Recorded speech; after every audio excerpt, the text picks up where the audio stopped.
awesome.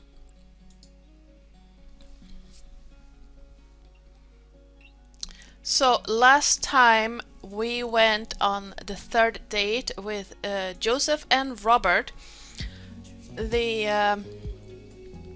Robert, the Joseph one was interesting because Robert came in and was all dramatic about it, and I kind of get why. So what we want to do is we want to hit continue, and then we are going to be going back to before.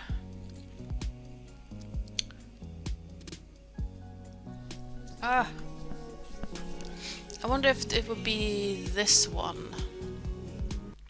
We go back. Yes. So, we did Robert, we did Joseph. We also decided... Oh, no, he got not exactly jealous, but I think he was more angry at Joseph than he was at our character. And he was all like, Joseph is a bad person and etc. And then when we listened to the story that Joseph told, it seemed that... Oh no, Robert and Joseph had a thing. And to the point where the sweater that Joseph is wearing belonged to Robert. That kind of thing. And Robert, the sailor tattoo he has on his hand is kind of related to a certain preacher who likes to go sailing. But then Joseph decided to, I guess, go back to Mary. Which is kind of what he did at the end of the date anyway, but yeah. Big drama. And Robert was like, oh, like, I don't want him to do the same to you that he did to me and all that. It was pretty startling, actually. I was not prepared for that. How could I mean, I didn't even know that was going to be a thing that could happen. But yeah, we did Robert and we did Joseph, and we are going this backwards, so to speak. It was interesting, and then at the end of the third date with Joseph, he once again decided to try patching things up with Mary. But yeah, let's see if Hugo is a candidate, because we got... Oh yeah. Backstory complications was so much fun. We didn't end up... There's something on my glasses. We didn't end up with either Robert or Joseph, because Robert, for obvious reasons, had some shit to deal with. His daughter came back to town and they tried to patch things up and such. And Joseph went back to Mary. So maybe we could end up with Hugo this time. That would be fun. So let's see. Yeah, basically. But at least Robert is taking time now to clear up his mess. Getting back in touch with his daughter. Getting help for his mental stuff and things like that, which is awesome. Always prioritize yourself, even if you're looking to be part of the relationship. But yeah, let's go and see what Hugo has to say. Yeah, I know. Liquor before beef, you're in the clear. Okay.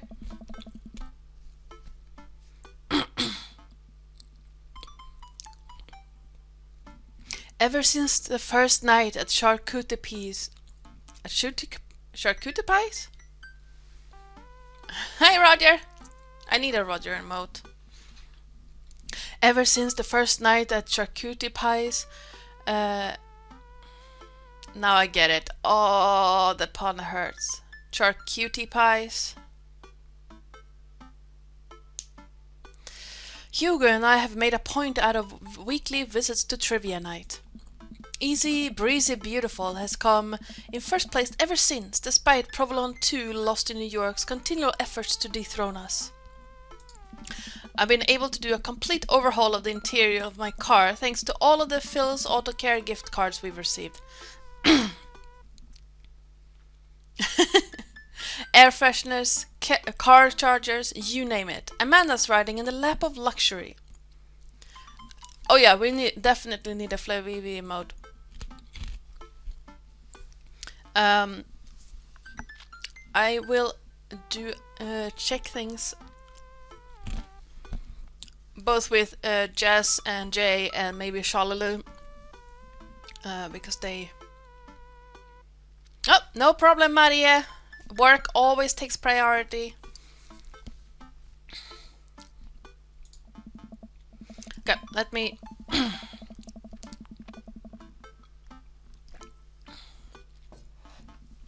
Aside from the trivia nights, I don't actually get to see Hugo a lot. The end of the school year is coming up and he seems to be having a lot of trouble dealing with the stress of teaching. I should do something nice for him. Maybe help him take his mind off of screaming teenagers. That shouldn't be too hard. Books? He likes books, but I would have no idea where to even start with that. He probably reads more books in a month than I've read in the past year. I know he's really into wrestling, but he's been reluctant to talk about it since he showed me his wrestling room. I know he's kind of shy about it, but maybe... Whatever, let's roll the dice. I think I have a plan. Hey, alright folks, looks like we finally have the points tallied and we're ready to announce our winner. You know who else is a winner? Me, because I've finally seen just how beautiful and loving my wife is. Huh? A few weeks ago, all of the regulars staged an intervention for Quizmaster Quinn. We sat down in a circle and told him that we wanted to see him be better and love himself. He agreed to start going to couples therapy with his wife, and last time he told us that they adopted a dog together. Oh, that's nice. I love you forever, my Quizmaster Queen. I can't tell which version... I can't tell which version of Quizmaster Quinn I prefer. Were there things to like and There were things to like and dislike about both, huh? And the winner is, for the 4th week in a row, Easy Breezy Beautiful. Oh. Hugo and I... Oh. I thought that was just a weird spelling, but cheers. Clink. Hugo and I cheers our small slices of camembert and I go up to accept our gift card, along with an uncomfortably long hug from Quizmaster Quinn. May Easy Breezy Beautiful's reign be as long and wonderful as my marriage to my beautiful wife. We make our celebratory round to high five. I swear this game is ruining my ability to English.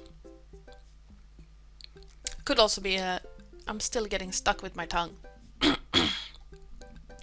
We make our celebratory round of high fives to the rest of the teams and sit down to finish our cheese board, savoring every last bit of burrata with pesto and slices of tomato. Hey, I got a surprise for you. For me? Yes, and for once it isn't more cheese. Oh. Well, if you think you can somehow top that, be my guest. I pull out a book that I've been carefully hiding in one of my pockets and slide it over to Hugo. Oh. Hugo picks up the book and reads the title aloud. Oh. Harry Butt's Crapper Keeper? I wanted to get you a book, but I figured you probably already own every classical piece of literature. So I thought this would be fun. For when you're pooping. Oh. Hugo laughs. You should flip through it. Hugo looks up at me and raises an eyebrow. After flipping through a couple pages, he finally comes across the small gift I strategically hid inside. Oh. You're kidding me! Hugo looks around, worried that he made a scene. He leans in. Oh. You're kidding me! Hugo pulls out the wrestling tickets I hid inside the Crapper Keeper. This is to the World Federation of Wrestling's Power Slam series. You've been working so hard lately. I thought you'd like them. Like them? Oh. I love this. Thank you. But wait, there's two? Yeah, I figured we could go together. Huh? You'd go with me? Heck yeah. I need you to explain the finer points of wrestling to me though. Hugo gets up, walks around the table and effortlessly picks me up in a big bear hug. Hugo's strong. Has he been this strong the whole time? Probably yes. Oh. Thank you. I let out a little squeak to sort of say you're welcome. Ah, that's cute. It's the night of a power slam. Hugo shows up at my doorstep in a loud, oversized wrestling tee. He looks good in that though. He's a little blushy and extremely cute. We drive about an hour to another city for the big event. Hugo spends the entire ride teaching me the basics of wrestling and the terminology I need to know. So, it's fake, right? Well, yes and no. While wrestling and the act of hurting another wrestler is fake, the work requires remarkable athleticism and oftentimes result in actual injury. Those people are getting hurt, sure, but not in the way we're led to believe. Historically, wrestling as we know it today was created by carnival workers to fix gambling, and the people who actually believed it to be real and would bet on these matches were called marks. That we know that it's technically fake, but still choose to suspend our disbelief makes us smart marks. So.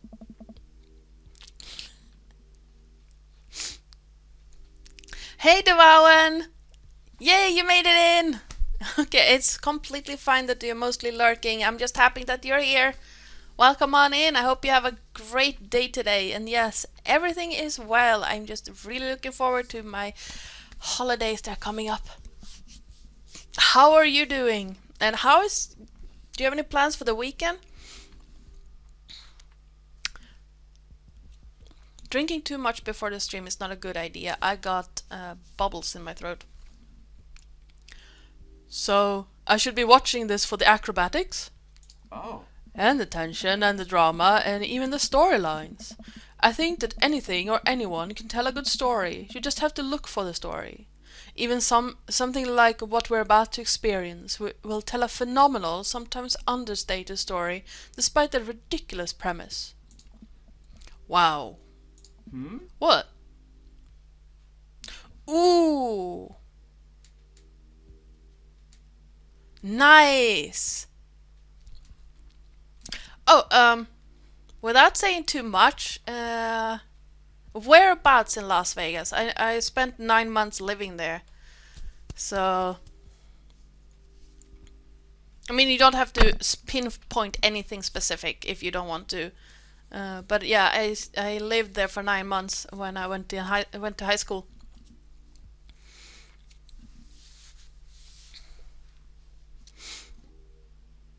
I used to live up Charleston and Rainbow.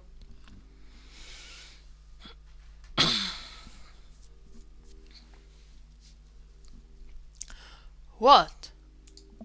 I just really wouldn't have pegged you for a huge wrestling fan. Nobody does. I get it. I'm the button-down teacher type. I like poetry and art history. I write dissertations on heavy tomes by Russian authors for fun. Ooh! Oh yeah, I love the Fremont Street experience. It is so pretty. I was living there during the time where the Horseshoe was shut down, and that was surreal. But yeah, Fremont Street is really pretty. If any one of my viewers have a chance to go to Las Vegas, go to Fremont Street. It's the oldest part of the casino area. and it is really, really cool. They have this light show. At least when I lived there, I'm not sure if they still do. They had this LED dome type thing across over the whole street that they would light up with different light shows. It was really cool. Also, if you have seen, I think it's Crazy Town or Crazy World with Brad Pitt. It's shot partly on Fremont Street.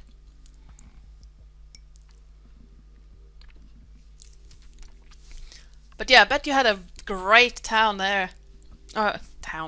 Great time there.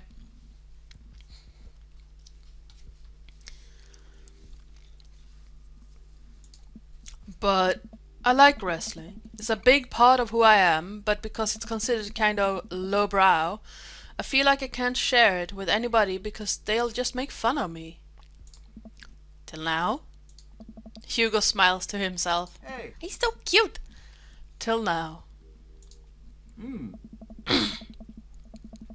Hugo and I enter the stadium and are directed to the upper level. After grabbing some snacks, we make our way up the set of stairs. The further up we go, the more my heart sinks. I had thought we had gotten good seats, but by this point the ring looks like a postage stamp. We finally settle into our spots and wait for the match to start.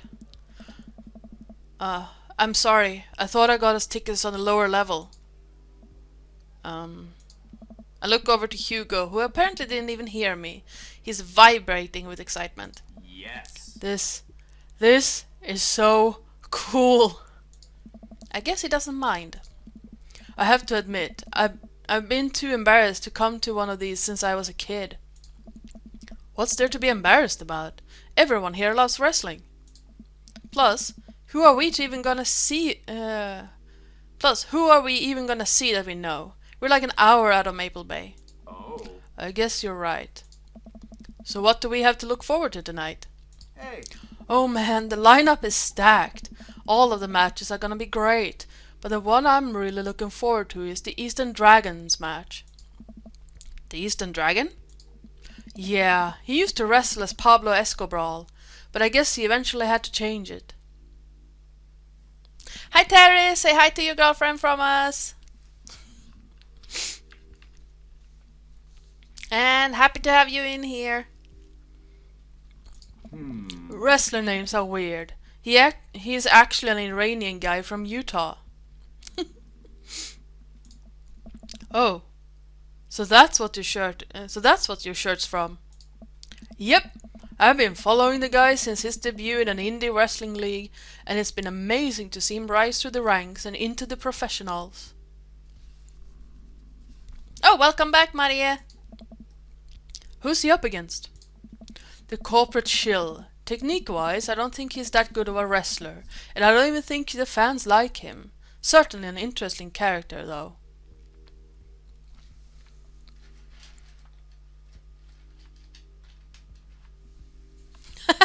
Oh yeah, Devon, I know, I nearly walked into a stand when watching those.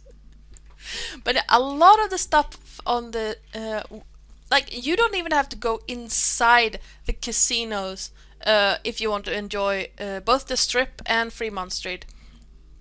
Just walk along this. Aww, I'm sorry, Maria.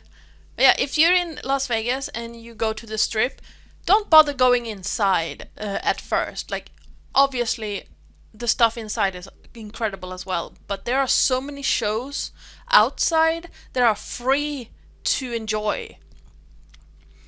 Like the Mermaid Experience at Treasure Island, or Fremont Street with a beautiful dome, or the fountains at the Bellagio. You don't have to go inside.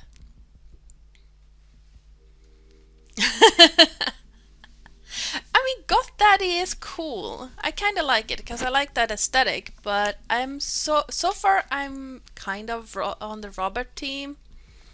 Although Hugo is actually warming up to me because he's so damn cute.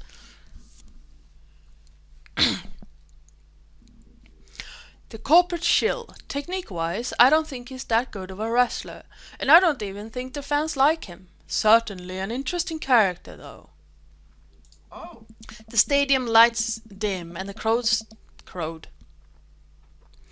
The stadium lights dim and the crowd starts screaming. Butt rock blasts through the sound system and some pyrotechnics set off around the ring. Ladies and gentlemen of the sold-out crowd in Mill Creek, Massachusetts, who's ready to power slam? Okay, so definitely East Coast then. I thought they were on West Coast.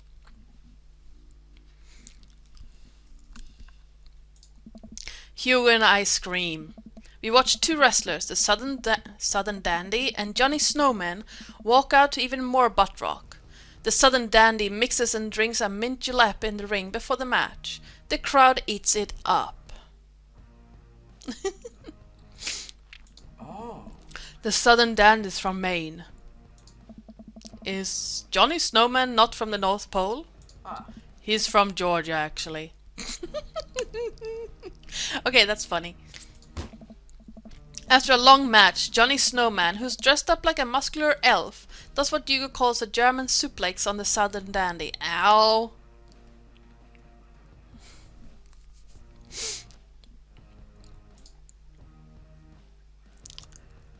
Okay, how do we want to react to this?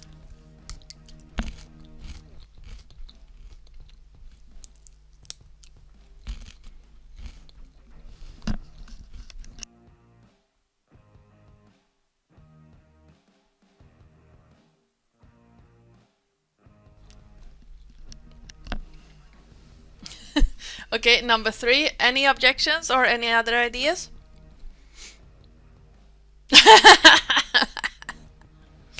I mean...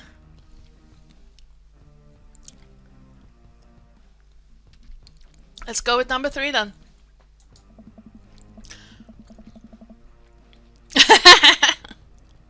Yeah, same. Absolutely same, Maria. Elbow the heck out of him, Johnny. Show that Southern Dandy some North Pole manners. Johnny Snowman does indeed elbow the heck out of him. That's gotta hurt. Oh god, is he okay? I didn't react to it. Wrestling is a sport of communication. All of these guys train together to know not only how to perform moves, but how to respond to them. It allows them to look like they're being hurt, but only be kind of hurt. The crowd cheers as Johnny Snowman pins the Southern Dandy and is announced as the winner. The next match features a wrestler named Generation Y2K, who comes out looking like a hipster barista. He takes selfies with fans on the way up to the ring and pauses after every one to post it onto Instagram. He's really playing up the millennial thing, huh? He's sort of the boogeyman to old-timer wrestling fans. His opponent, the old-timer, walks out. Oh.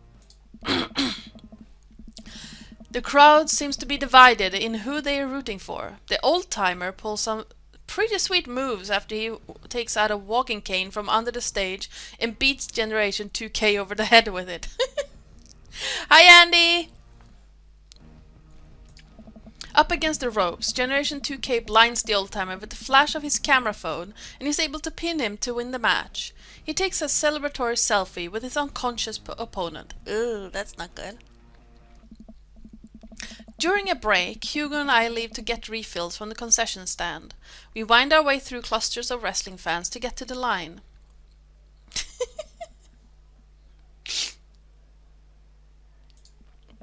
So, what do you think so far? Out of these, I would either say 2 or 3. I'm guessing 3 is the correct one, because this is a date. Yeah, that's what I was thinking too, Terrace. Considering that this is actually a date. The wrestling is cool, but I really like seeing you so enthusiastic. It's, don't say hot. Don't say hot. Cool. Nice! You know, I'm kind of surprised. I was sort of expecting the crowd to just be a bunch of aggressive, sweaty older guys. But it's so diverse. I've even seen a bunch of families with their kids. Everyone looks super happy to be here. Oh. Oh yeah, that's how I got into wrestling. When I was a kid, my dad used to take me and my brothers to matches all the time. There's one gaggle of kids loitering in a corner. They're exceptionally loud, even over the din of the stadium. Looking closer, I can't help but feel like these kids seem familiar. Oh yeah, absolutely. All the mysterious flying veggies to everyone.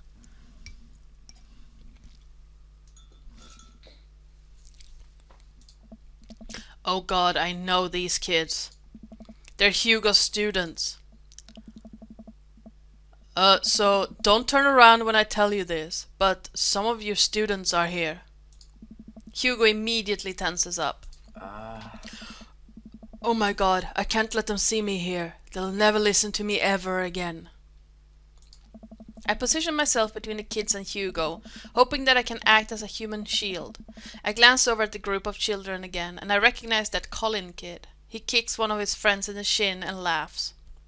Well, veggies are pretty good, especially if they're grilled or oven-baked. Man, that Colin kid is a piece of work. Colin? If he sees me here, he'll never let it go. He's a master manipulator. Depends. He teaches both junior high and high school. But I'd say between 10 and 15. 10 and 18, so it's a wide range. I think Colin is from the junior high group. We have to get back to the relative safety of our seats. What's the plan?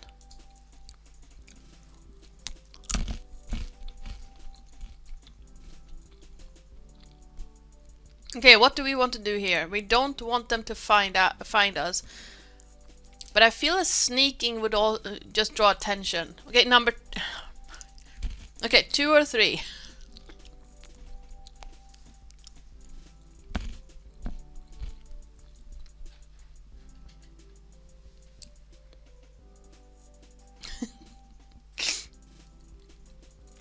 I don't actually know, but 2 or 3 makes a lot of sense.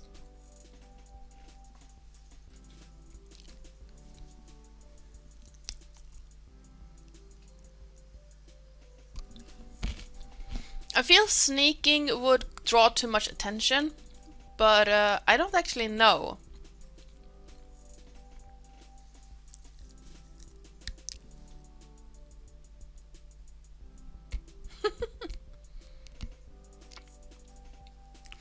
Okay, we got 2 for 2 and 1 for 3. I don't actually know. Okay, let's go with number 2 then. See what happens.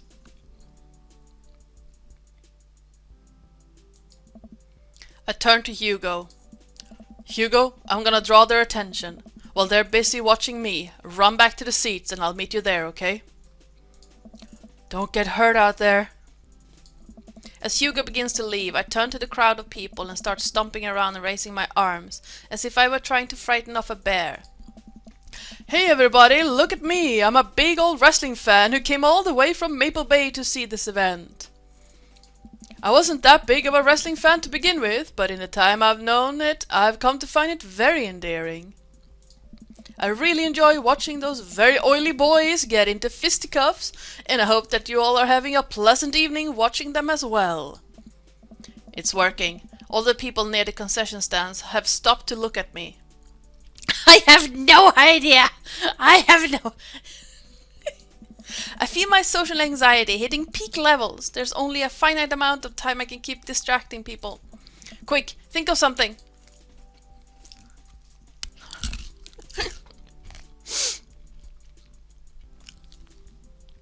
Okay, we can do a cartwheel, run away, or just scream. Okay, number 2. That's what I would have done, because F that.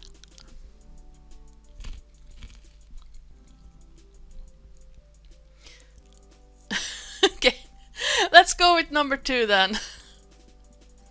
Let's run away.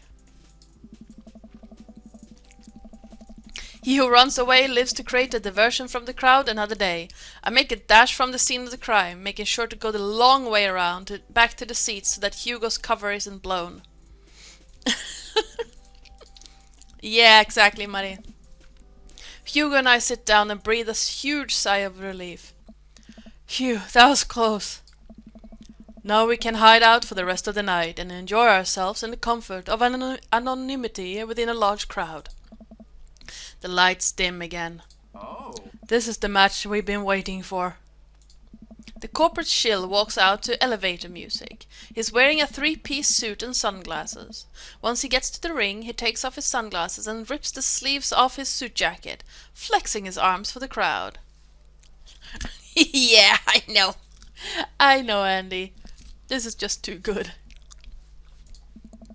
One of the people from his entourage produces a graph chart and sets it up in the center of the ring. The corporate shill grabs a microphone.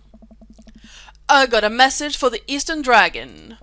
If you'll refer to the graph in the center of the ring, you'll see a quarterly projection of how much I'm about to kick your ass. The whole crowd erupts. Now, if you'll direct your attention to the Jumbotron. We all look up at the PowerPoint presentation titled Kicking the Eastern Dragon's Ass, Key Performance Indicators. The corporate shill takes a laser pointer and gives a lengthy presentation on just how and why. Whoa! Hi, Bloody! The corporate shill takes a laser pointer and gives a lengthy presentation on just how and why he'll defeat the Eastern Dragon. He showcases several well-utilized clip chart graphics. How are you doing, Bloody? How has your week been?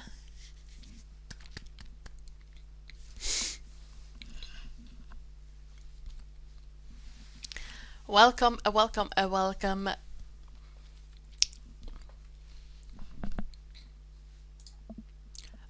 That was informative. The lights dim again and pan flute music plays. I think it's a pan flute. Nice! Got any plans for this weekend, Bloody? I'm actually not sure if I know what a pan flute sounds like. The Eastern Dragon walks out to cheers from the crowd. Aren't pan flutes a Central America thing? Hugo shrugs. Oh. Wrestling. The Eastern Dragon stands outside the ring and grabs a microphone. Corporate shill, it's nice to see you again. More cheers from the crowd. That was a good presentation. The clip art was a very nice touch. Ooh, nice! What will you be playing, Bloody, if you're at liberty to say? We're all about the D&Ds here.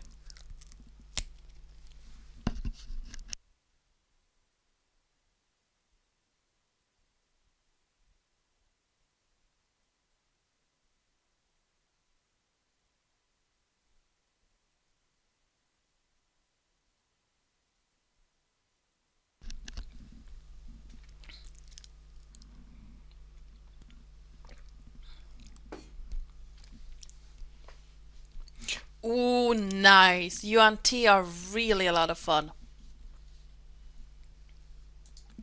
He points to the corporate shill menacingly. I'm looking forward to a nice and exciting match. The crowd doesn't really know what to do here. Oh.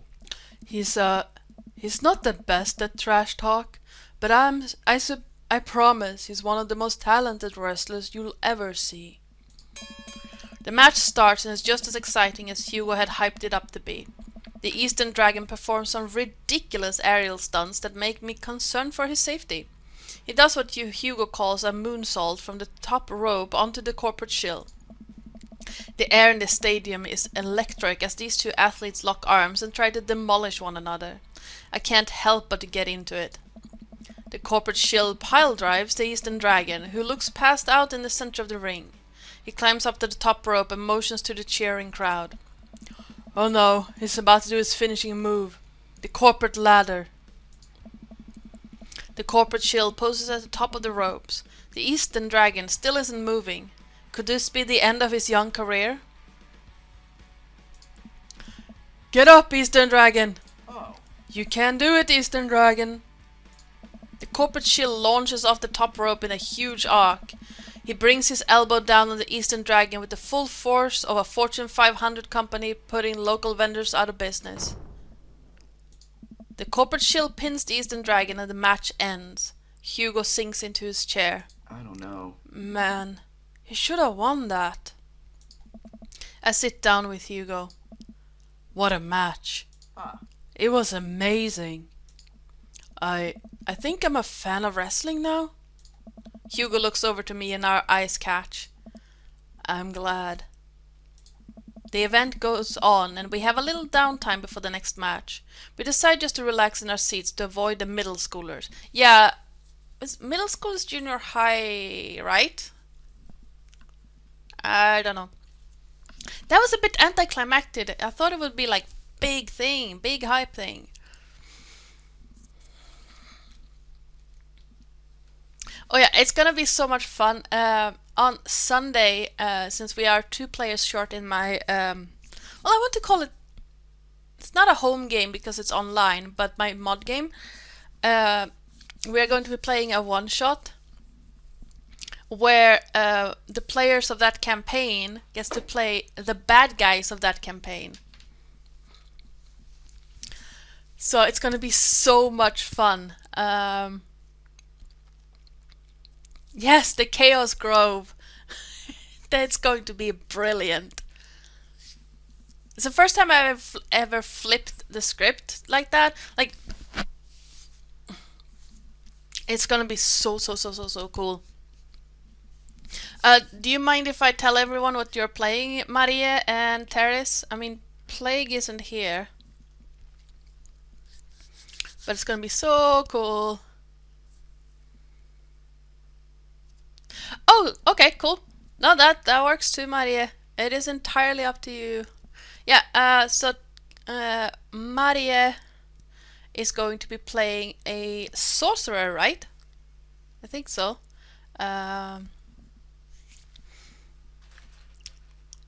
Chaotic evil sorcerer. And Teres is going to be playing a wizard, an orc wizard. Oh yeah, the sorcerer is a half-elf.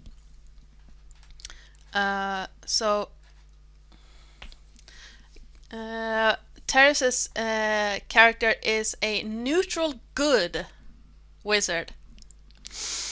And then we have Plague, who is going to be playing a Hexblood Oathbreaker paladin. So it's going to be so good.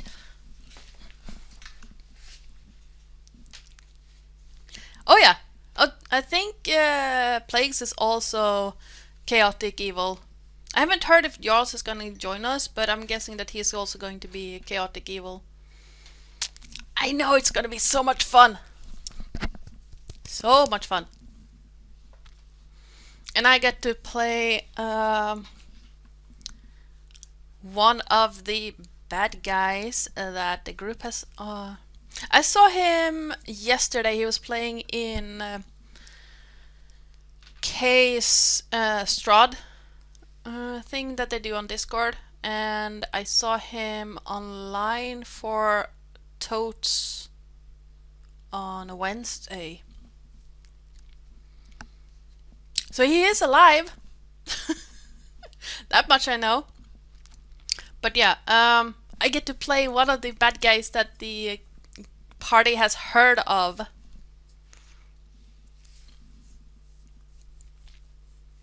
Well, the bad guy that the party has heard of.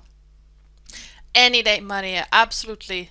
A living Jarls is always to preferred over a dead one. It's gonna be so much fun.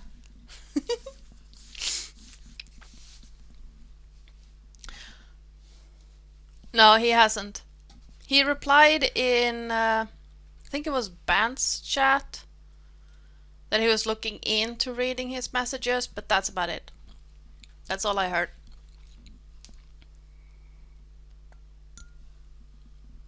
So no. Anywho.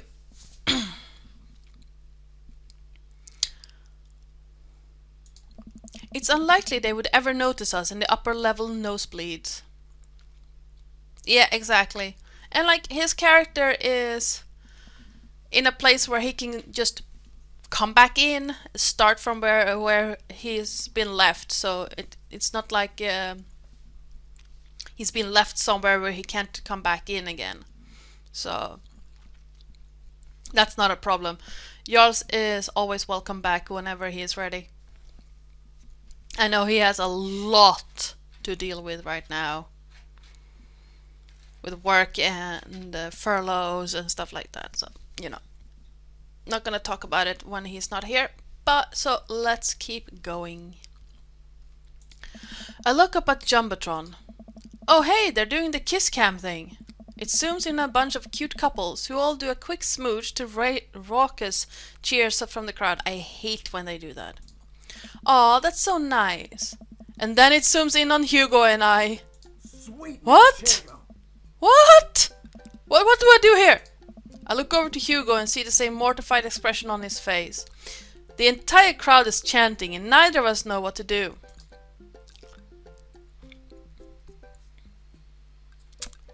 Yeah, because why? Like, naturally it would zoom in on two guys.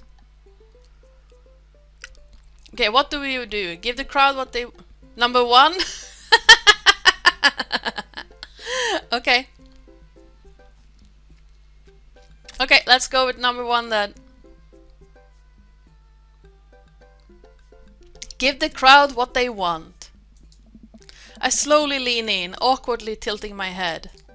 Cheers from the crowd erupt all around me. I look back up at the Jumbotron and see a couple behind us making out with full force.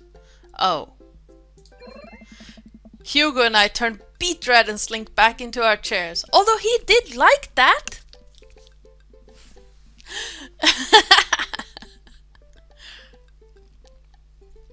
Awkward! So much for laying low, I guess. The rest of the match thankfully goes off without incident. Hugo and I eventually laugh off the kiss cab and get back into the wrestling. Yeah, they shoulda. After the show ends, he convinces me to hang back and let the rest of the crowd exit so that we wouldn't risk running into Colin and his awful group of friends. Yeah. Well, they did manage to hang back a bit, so I guess that's a good thing. By the time Hugo and I walk back to his car, most of the wrestling fans have cleared out. The parking lot is surprisingly empty, save for a beat-up car parked a few spots down from us. We rarely keep an eye out for any stray middle schoolers as we hang out by my car. Man, that was an experience. Ah. Right? It's one thing to watch it on TV, but to be there in person is just wow. Thank you again. I would have never gotten to experience this if it weren't for you. It's just me and Hugo in front of the car in an empty parking lot. Ooh. I look down. Kind of funny about the kiss cam, huh? Yeah, it was super funny. But neither of us are smiling. We look into each other's eyes and I can feel a warmth radiating from my cheeks. We stare at each other for just a little bit too long. Ooh. Hey, cool shirt! I turn around to see a guy in a hoodie and basketball shorts walking up to us, a duffel bag slung over his shoulder. Haven't seen one of those in years. What? Oh my god, yeah, I got it from a trade with this guy from streetsmarks.net. I love that website. Someone always posts these awesome, super detailed breakdowns of matches in the indie circuit. Have you seen those? The names like, J something? JD Slaminger? Really? Yeah, that's him. Those are my write-ups. You're... You're JD Slaminger? You're kidding? Oh man, I'm such a huge fan of your work. It's so nice to meet you. The man vigorously shakes Hugo's hand. Someone is going to have a heart attack in Yeah, just count it down. Oh. I'm honored. Oh man, I wish I could stay and chat. I have so many questions, but I'll PM you on the forums if you ever want to talk shop. Absolutely. Oh no, if this is who I think it is, it's worth it. The man starts walking away. Hugo coughs nervously to get his attention again. Is there any chance you could sign my shirt? The guy turns around and beams. Sure thing. Wait. It all finally clicks into place for me. You're the Eastern Dragon! I love your work! Yeah, thank you, man. The Eastern Dragon signs Hugo's shirt, waves goodbye, and walks to his car. I stand there with my mouth open the entire time. See? Worth it! Now we've made Hugo's night. That was the Eastern Dragon. Oh. He likes my work. We are officially a hero. Dude, you're like friends with the Eastern Dragon now. He's gonna PM me. Hugo and I high five. He's so excited he's shaking. Mr. Vega? Oh man. Colin and his cronies just pop out of nowhere. Oh no, here we go. What? Colin, nice to see you and your friends all the way out here. What are you doing here? I don't see a library anywhere near us. I was watching the Power Slam series with my friend. Ha! Mr. Vega likes wrestling? What a fart knocker. Actually, that's pretty cool. Shut up, dickweed. Nah man, that's actually rad as hell. Who were you just talking to? Probably one of your stupid book nerd friends. Actually, he was talking to his good buddy, the Eastern Dragon. All of Colin's friends gasp. Guys, come on, he's lying. There's no way the Eastern Dragon would hang out with these losers. Oh yeah? How did I get his autograph then? Colin's friends lose their minds, screaming their heads off. Colin is red with anger. Yeah, right? Right? Right? See you in class, bitch. You can't say that! Who's gonna believe you? Fart knocker! Yes, that would make him a fart knocker. Hugo and I hop into the car to the tune of more children screaming. We laugh all the way home. Hugo and I descend the stairs of his home into his wrestling man cave, where we both crack a beer. We're both winding down after an exciting evening. So, if you were a wrestler, what would your persona be? Hugo answers immediately. Oh. J.D. Slaminger, my forum name. I gotta represent my literary roots. My costume would be a tweed coat, and my finishing move would be a catcher in the eye, where I poke my opponent's eyes out and call them a phony. Catcher in the eye, okay. Wow. I've given it a lot of thought. What about you? I would be...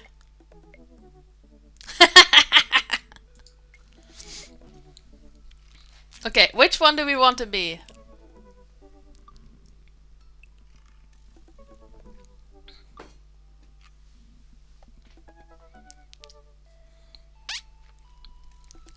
And I would have loved to have a literary teacher who was a wrestler. That would be so cool. Socially awkward man! Would that be Dad?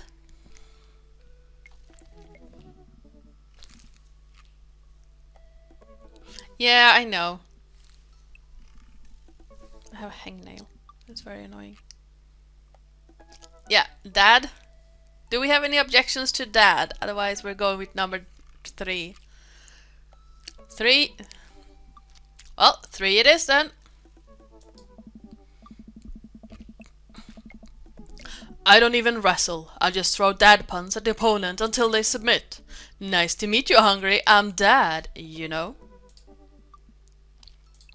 I'm just now realizing that I don't know any actual wrestling moves. You know, I could teach you some. I smirk. I'm game. Hugo and I square up in the center of the room, ready to go at it. Oh. I'll go easy on you. Right. On Dad? Absolutely not. And before I know it, I'm on the floor. Hugo wraps his legs around me and squeezes. I can't move. I can't move. Oh. This is a figure 4 leg lock. If I were applying full force right now, you would be in extreme pain. Can confirm. Ow. He effortlessly twists around again and grabs my arm. I used to do martial arts, that's why I know it. Right, Maria? No. That was a weird accent. He effortlessly twists around again and grabs my arm. Good lord, he's strong. Any movement on my end is useless. And this is an arm bar. Be careful. You're, pretty good. Oh. You can tap out anytime you like. Not a chance. Oh, don't do that. Seriously. Hugo flips around one last time on top of me. He hooks his arm under my leg and presses his body down on my chest. Ah. And this is me pinning you. Our faces are inches apart right now. I can't tell if I'm breathing heavily because of the physical activity or because of something else.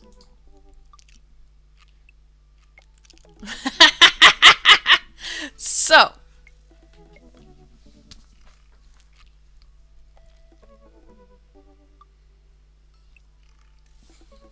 Yeah, I was thinking that too. Let's go for it.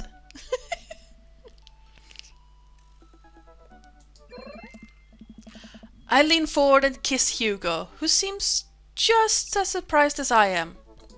I pull back, a little embarrassed, but he kisses me again. Ooh. He slowly releases his submission hold on me and cradles my face in his hands. He presses his forehead against mine and we laugh. I guess we both win? Aww. Guess so. I pull him back in for another kiss. Do you have any more moves to show me?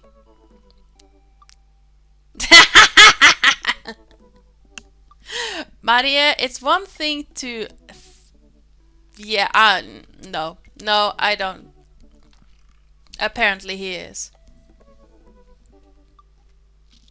Hey. I am ace and I saw that coming. I think I might have a few. Ooh. Ooh. Nice cliffhanger right there.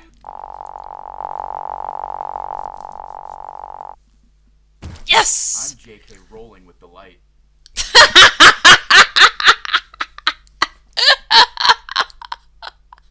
Okay, what we just experienced, that was perfect.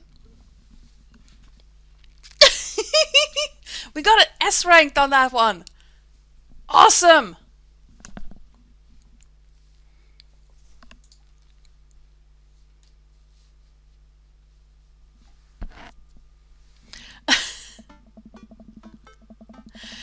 I'm just JK rolling with the light, is what he said.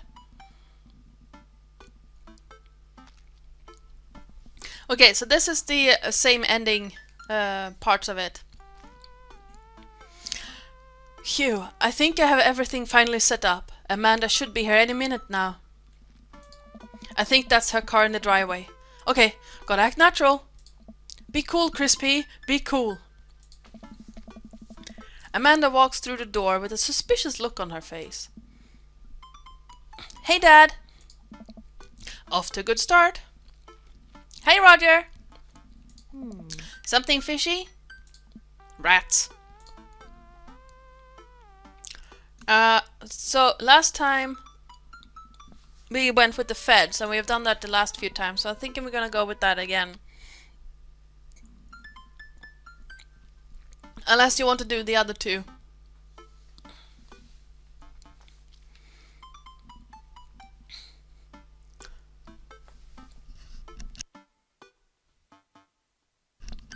Bunch of dust on my desk.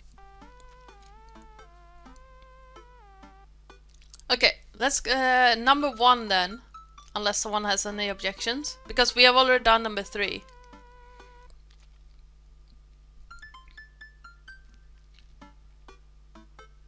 Okay, let's go with number 1 then.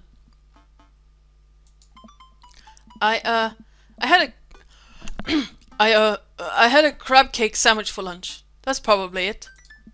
You're allergic to shellfish. Oh. Oh no. I forgot. Again. Dad. Oh gosh, I'm gonna be sick. What have I done? I'm kidding. You're right. I have a little surprise for you. Yeah, I can tell. You're very bad at lying. Amanda, my dear, would you care to join me in the kitchen?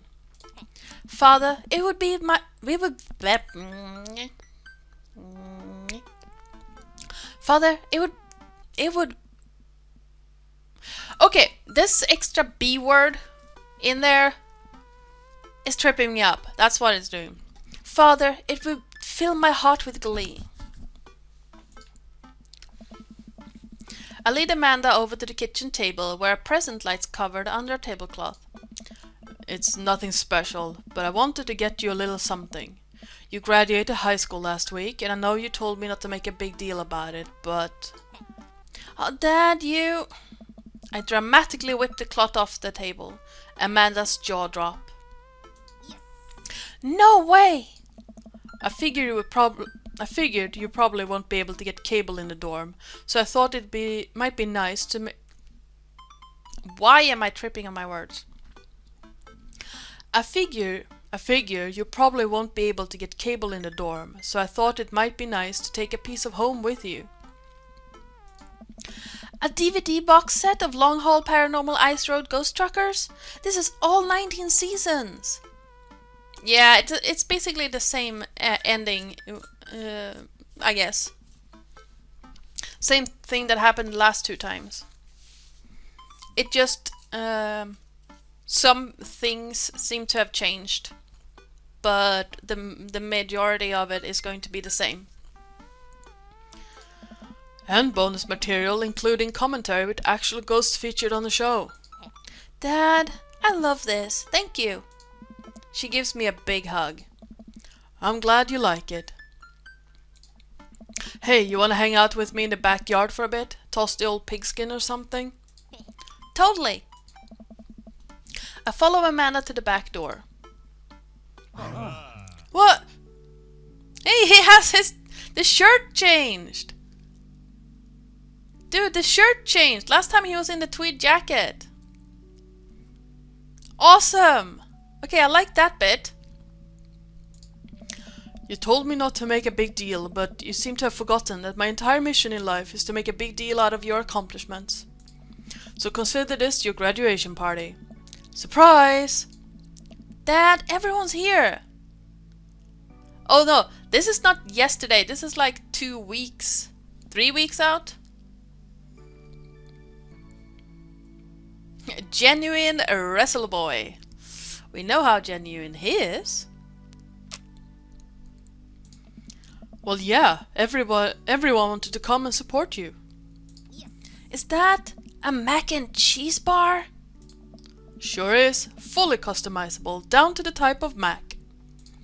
And there's an ice cream cake, the good kind with the crunches in the middle. I want ice cream.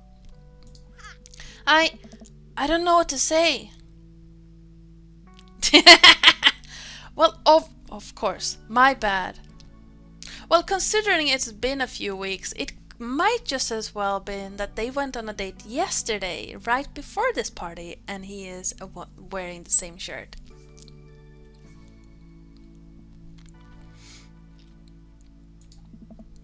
Don't say anything, just go have fun with your pals, alright? I'm so proud of you, Amanda. Amanda smiles and runs to her friends. I should make the rounds and make sure everyone's having a good time. But first, mac and cheese. Crispy! Quizmaster and like Spin Master, I guess. Hey, hey, hey! Who's ready for a crazy graduation party?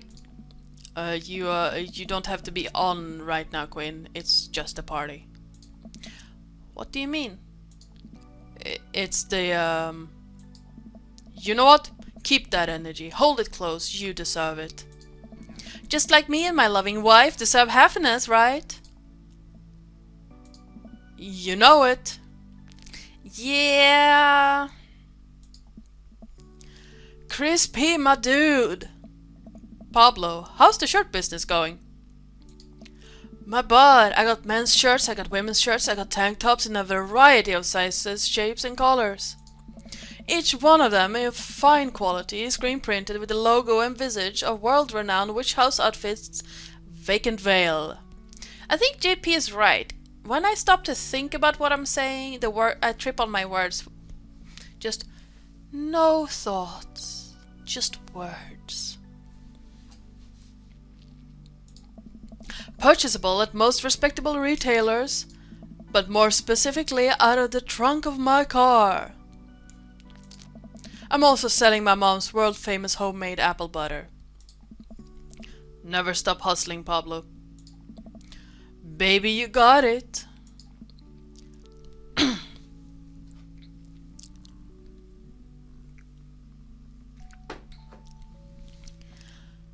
Crispy. He might. I don't actually know. Brian, you made it? Huh, I don't pass up on good Mac. Yeah, I know, right, Maddie? He's selling so many t-shirts and shirts and stuff, and he can't find one that is not full of holes. What do you think of the party? It's not bad. Just not bad. Yay! Hi, Terrace! Yeah, it's not bad. Don't let him bait you, don't let him bait you. Thank you for the lovely compliment. Sure thing, pal. Say, let me know if you ever want to head out on the lake. I'd be happy to pull you out of the drink again. Deep breaths. Daisy trots up. Hi, Amanda's dad. Hi, Brian's daughter. See how that feels? This is a really great party. Thank you so much for inviting us. You're very welcome, tiny child who knows to pay a compliment. Brian and I lock eyes. This isn't over. Hey, bro. Bro! This is a real rager, taking our older age into consideration. I'm trying to be in bed at a reasonable hour tonight. Don't let me get too wild. Hey. Don't worry, dude. I'll keep an eye on your fruit punch intake.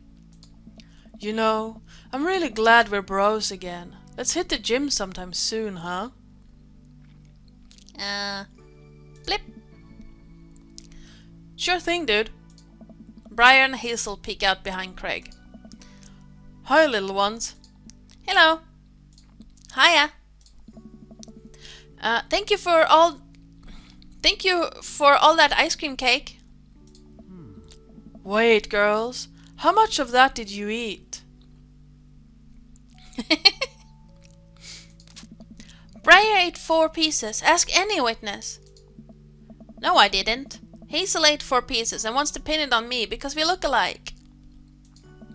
I have your face. No one will ever believe you. Oh boy. I'll let you guys figure this out. Good seeing you, Craig. Let's hang soon, yeah? Totally. Tell Amanda congrats for us. Looks like you've settled into this neighborhood quite nicely. Right? Yep, couldn't ask for a better cul-de-sac. Well, I'm glad. Hopefully we'll see you at more church events. We got a big schedule planned for the rest of the year. I'm sure the kids will love to see your dance moves again. Sure thing, Joseph. And maybe if you aren't doing anything later, we could hang out sometime. Sure, Joseph. That'd be great. Well, see you later. Hey. Hey. I don't know. Robert gestures vaguely to the snack table. Good stuff. Yep. See you later. That was awkward. Real awkward. Hey man. Matt. Let me know when Amanda leaves for college. I'll have a fresh batch of banana bread Kennedys ready for her. Thank you. I know she'll love that. Have you gotten that oregano smell out of your upholstery yet? Still working on it. What a splendid garden party. My deepest thanks for extending an invitation to my son and I. This icebox cake is divine. Yeah, thanks dude. Good cake. I stare at Lucian. He knows. I know. But I am a man of my word. The story of his oregano betrayal will go unsung. Thanks for coming by. Hey. I turn to see Ernest, looking like he has something to say. Hey Ernest. Thanks for being nice to my dad. Whoa. People are really mean to him sometimes. No, we cannot. Wrong generation, Maria. Wrong generation. Maybe if they have one for like high school dating. But no, wrong generation. I mean, I guess I am too. We don't know that. I mean, he is in high school, he might just as well be 18. And if he's the same age group as Amanda, then he should be 18. Although in some states, stupidly enough, you can be 18 to date guy-girl, but you have to be 21 to date guy-guy or girl-girl. Which is dumb.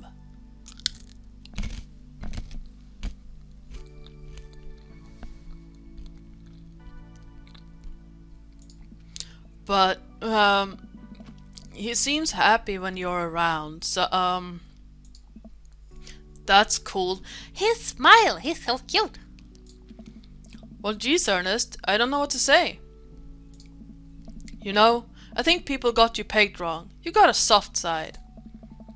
If you tell anyone about this, or that you saw me weeping at the theater, I'm gonna set your trash can on fire. There it is. Also, you don't know me.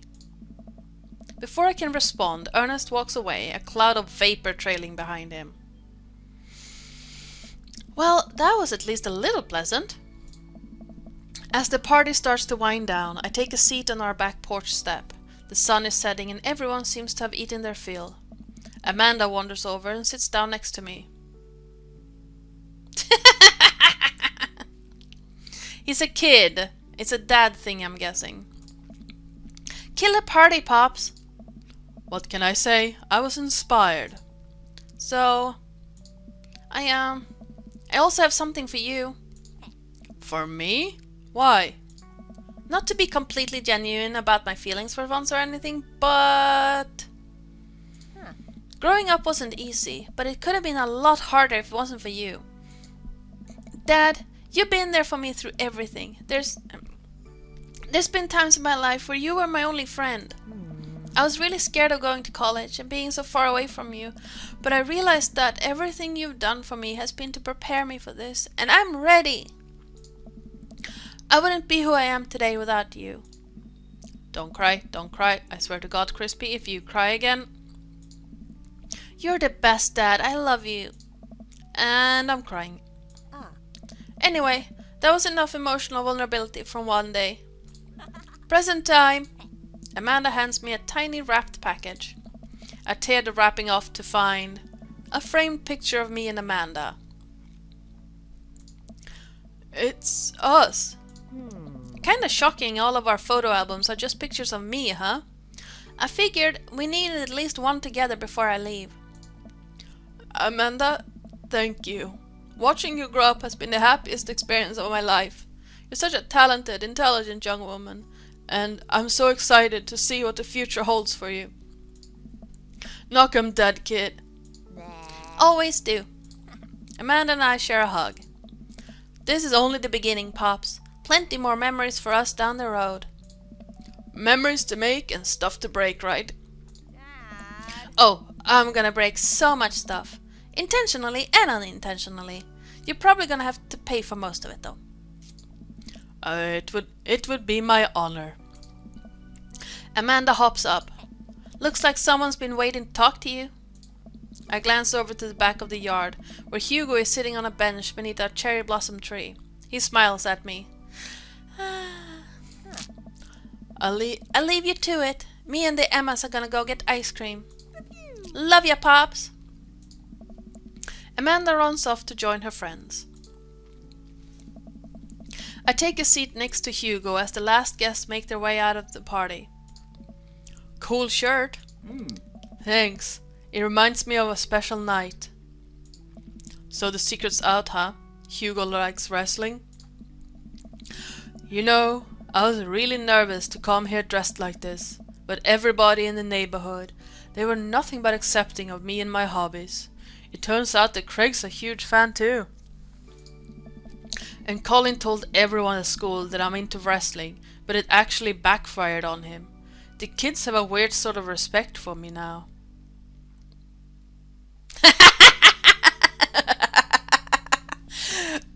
Marie? I agree. I totally agree. 100%. A few of them even asked me to be the sponsor for their wrestling club. Oh. Not the Olympic wrestling. The wrestling that I like. I actually like both, but there's an important distinction, and I think you know which one I'm talking about. I mean, I'm not too opposed to wrestling either. See? Just goes to show there's nothing wrong with being open about what you like. Hey. I agree. And as long as I am being open, I'm also a huge fan of very handsome dads who throw great parties for their kid and love a good word jumble. Ooh. I blush. And I'm a big fan of... Quick, think of something clever. Hugo's? Oh, my headset? It is a SteelSeries Arctic... What the hell is it? How do you say that? Give me a second. Arctis Pro, I think is what it's called. If I click there and we click About and we go to Specs. Yeah, it's an Arctis Pro.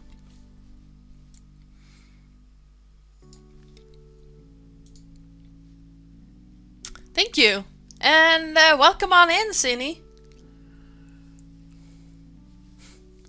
Ah, nice. Yeah, it is a really good... Thank you so much for following, Cine. But yeah, it is a really good headset. The sound quality is great, and the microphone is obviously doing its job. It is a little... like, this part is soft, so you have to be very careful when you move it. But yeah, it is a really good headset. I managed to get it at a really good price as well, using the Viva La Dirtly code when they had a sale, so...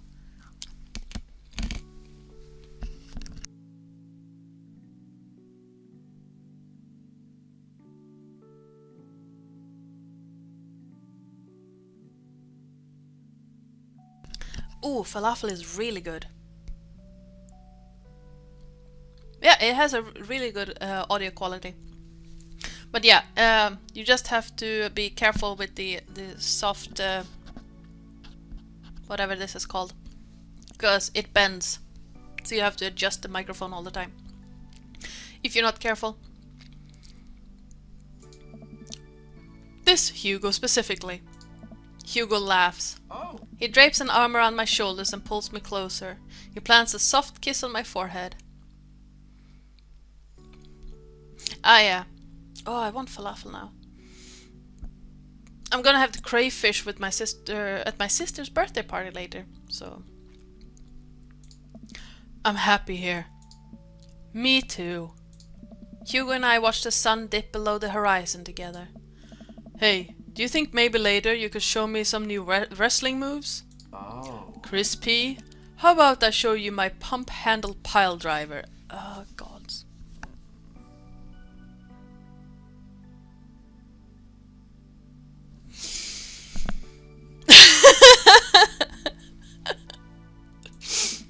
I can't help but giggle. What's that? Ah. You'll see. I know, right? Okay. Okay.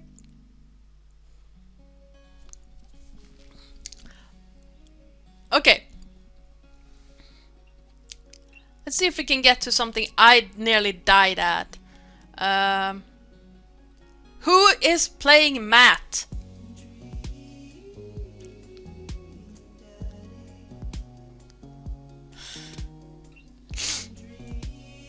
Okay, we have seen these credits before, so let's go through them real quick. I showed the slow-mo version of these credits last time. But yeah, the guy who does the voice of Matt is Chris P. Bacon.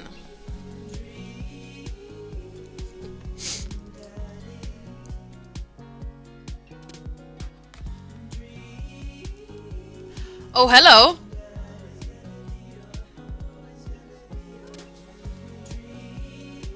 I mean, that is a cheese board I can get behind.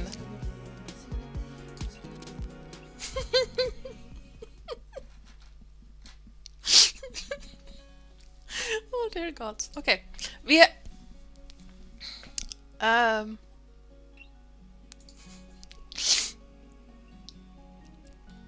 Dude! Ace! You can...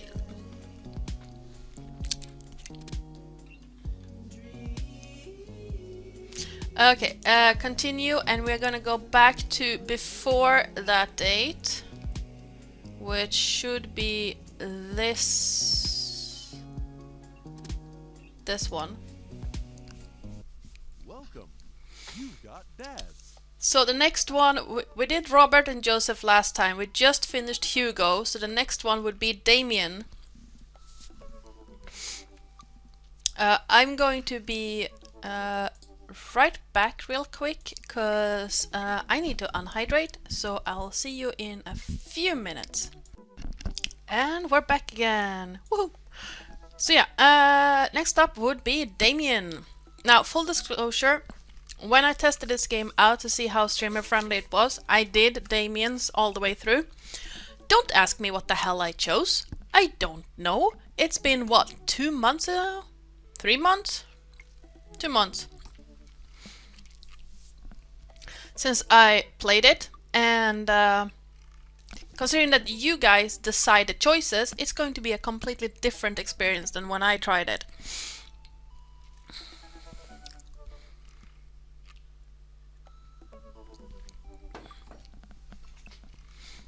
So, let's jump straight into it.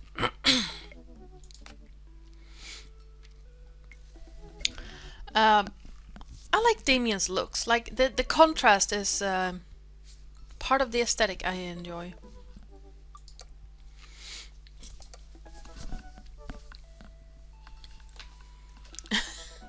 I mean, that is a good advice. It really is.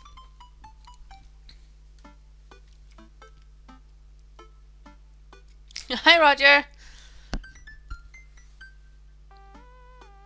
Ooh, I did not know that. I have not picked up on that at all.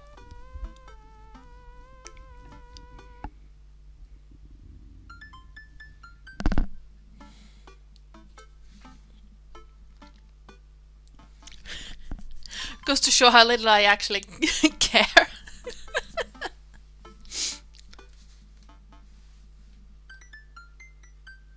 Oh yeah, he does. Yeah, he does. Why would because that was not Victorian fashion at all. Men didn't do that. But yeah, no, now that you mention it, yeah, of course. Hello.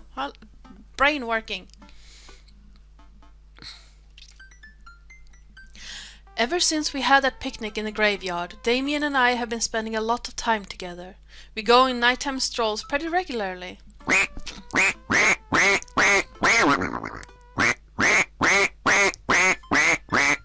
Hi, Ducky. Yeah, it's really, really cool. It just didn't register for me.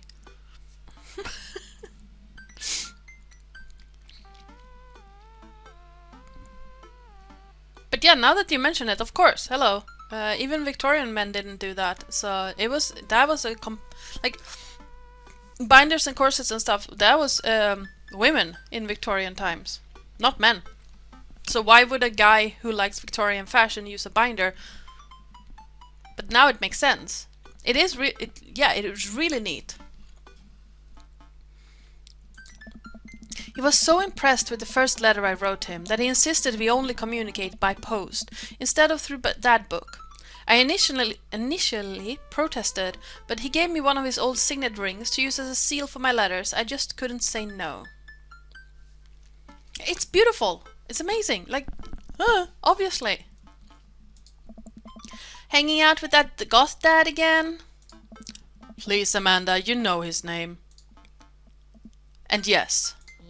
Be honest with me here, Pops.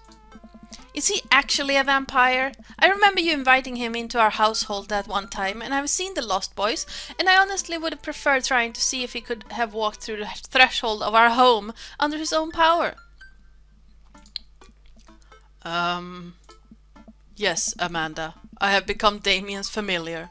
I am compelled under his curse. I'm sorry, sweetie.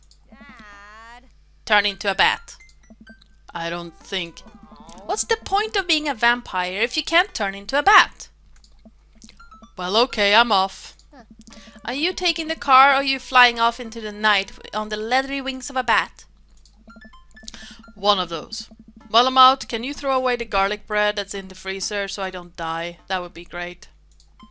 I'm keeping it there as insurance. You understand, right? That's my girl. Damien and I walk along the water's edge, chatting. Damien's cape, I mean cloak. He hates it when people call it the cape. Damien's cloak flutters behind him in the breeze. That is a cape. A cloak is longer. This is gonna seem like a silly question, but why do goths wear black? Gothic subculture has always been associated with death, so it would make sense that the style surrounding it would be greatly influenced by mourning. Interestingly enough, though, was that in the Victorian era, Queen Victoria herself mourned the death of her late husband for 10 whole years, wearing black for the rest of her life. If that's not goth, I don't know what is. I have another question. Go ahead. How are you so comfortable with death? You mentioned in the graveyard that it helps you appreciate your life or something? I've experienced several losses over the course of my life, and I truly believe the only manageable way to cope with it is to accept that death is simply a part of living. It's the single universal truth for every human who has ever lived. I'm going to die, you are going to die, and life carries on without us. Doesn't that make you feel scared? Not at all. Without the advances of modern science, death was everywhere in the Victorian era, and yet funerals were major social functions.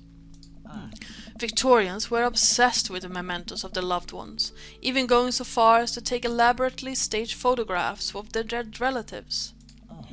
The minutiae of mourning was so complex that there were set periods of grieving that were deemed acceptable based on who in your life had passed. Now, we don't have any of that.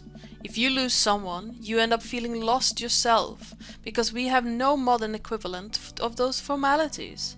We need to allow ourselves time to grieve, to feel that loss fully, but not allow it to consume us. So no, I am not afraid of death. I believe it is a waste to spend your life dreading the end of it. The time we have here is brief and fleeting and occasionally cruel, but it is at all times precious. To stare death in the face and live despite that, I think, is a noble existence. Let's save the mourning for the dead. I'm stealing that last line. Wow, that's beautiful. I can see the moonlight in the bay glint off of Damien's eyes. He smiles. We turn to the harbor and watch ships pass, breathing in the salty sea air. I look to Damien again. I can't help but be entranced by his charm, his mystery. I find everything about him so fascinating. I lean in closer to Damien, closing my eyes as I do so. I'm so sorry. I have to take this. Damien steps away from me to answer his phone. Oh no, I hope it isn't Lucian again. After speaking in hushed tones for a few moments, Damien returns to me. Everything okay? Oh my. There's an emergency. Lucian? No, thankfully, but I must take my leave. Oh, okay. Is there anything I can do to help? Dads do have to stick together, right? You know it. Then come. There isn't time to waste. After a short drive in silence, we arrive at a run-down building in the outskirts of town. Where are we? It is better if I just show you. I push the surprisingly heavy door open and find myself in a dimly lit waiting room. A few rickety chairs line the walls, and there doesn't seem to be anyone behind the front desk. There are a few paintings and pictures on the wall, but they are so nondescript I'm unsure what kind of place this even is. Yeah, that's our car. Apparently.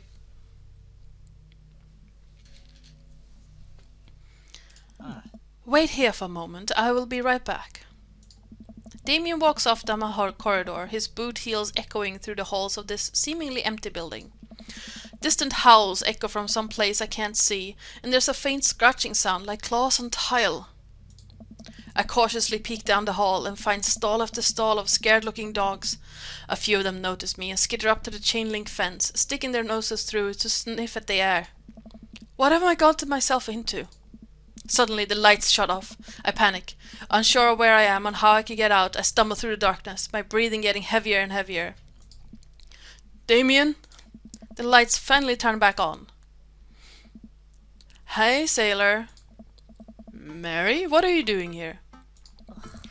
You aren't here for the fight club? You aren't here for the fight club? I don't want to get punched in the face. Great, because this is an animal shelter. A what? We take care of stray animals, and then people adopt the stray animals. Didn't you see the pets when you walked in? Oh, sorry, I didn't really expect to see you volunteering at an animal shelter. Wow. Okay, kid, way to put me in a box. Dames, you hear this baloney? Just one moment. Thunder cracks and a door bursts open. Appearing from the shadows, I see Damien? Hi. It's Damien. He looks completely different. No cloak, no Victorian era clothing, no makeup.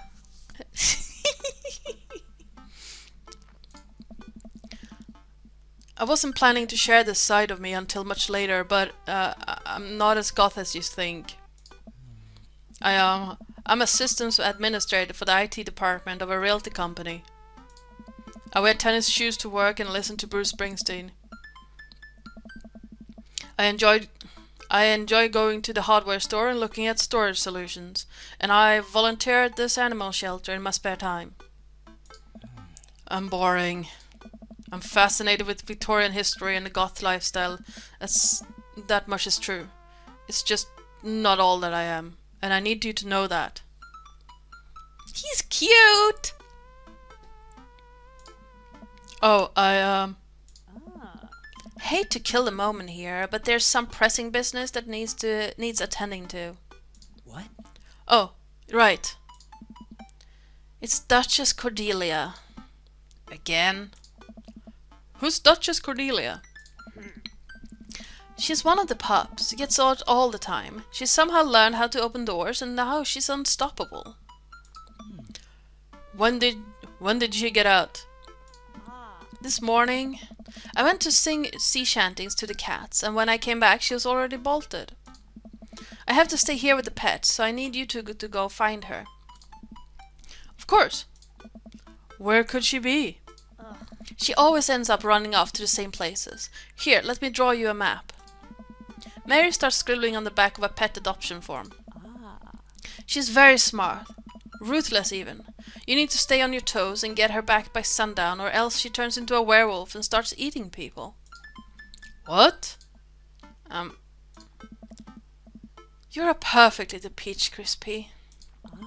We just don't want her to be stuck outside when it's cold. Oh. I'll grab some treats and we can hit the road.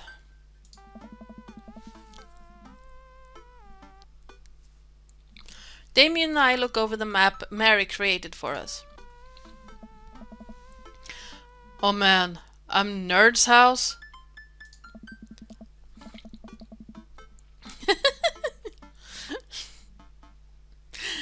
At least you're not the other Nerd's house. Looks like you're moving up in the pecking order. Congrats, kiddo. Where should we head first? Okay.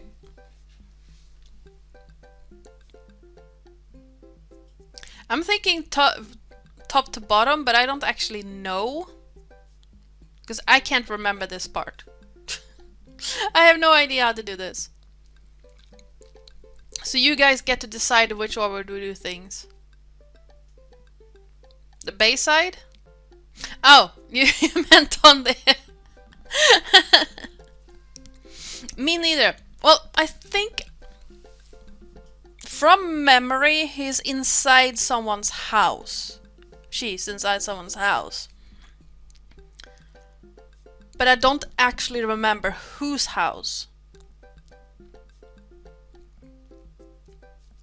The ocean or whatever.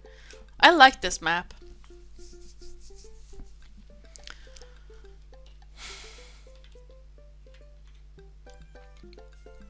So it's entirely up to you where we want to go. We could try the cul-de-sac first. Yeah. But yeah, I have... Like, I don't want to meta game this, but I have this distinct memory of it, that it is in someone's house.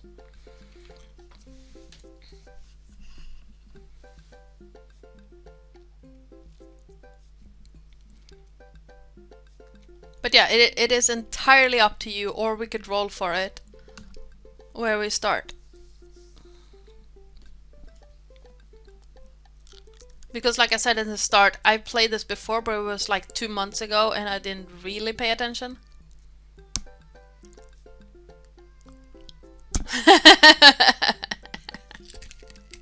Okay, that is good. That is really funny, actually. Okay, but let's start from the top then. Okay, let's go from bottom up then, okay?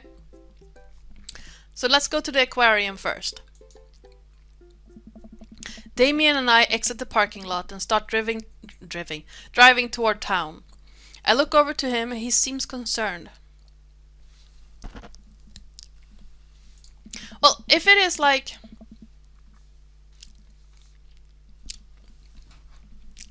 bottoms up.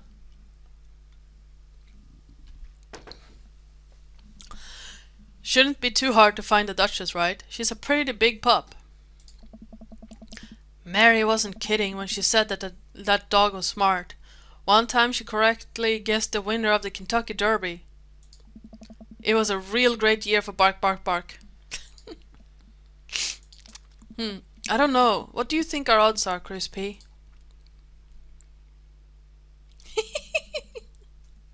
Okay, considering that he is goth, I want to go with the last one.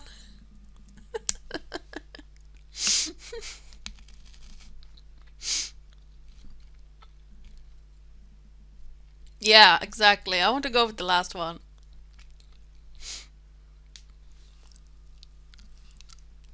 I know, and it's from Paradise Lost, I think.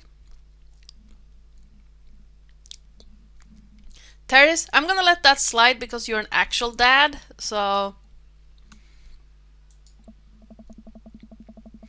But lo, look upon God's creation, and retch with horror at what he hath forsaken. Hell is empty, and the devils are all here. That's Shakespeare, though. Hey, you like that? Nice.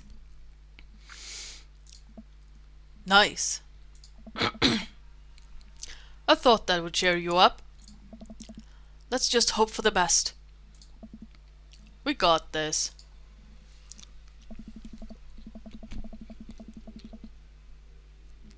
Damien and I stopped by the aquarium. Everything looks in order here, but it might help to get out of the car and take a look. You see anything? No dog here. Not even a sign of her. Did you know that penguins are considered the gods of the sea? Damien, I want to believe you so badly. Yeah, all the penguins are like, hi. Water slide penguin.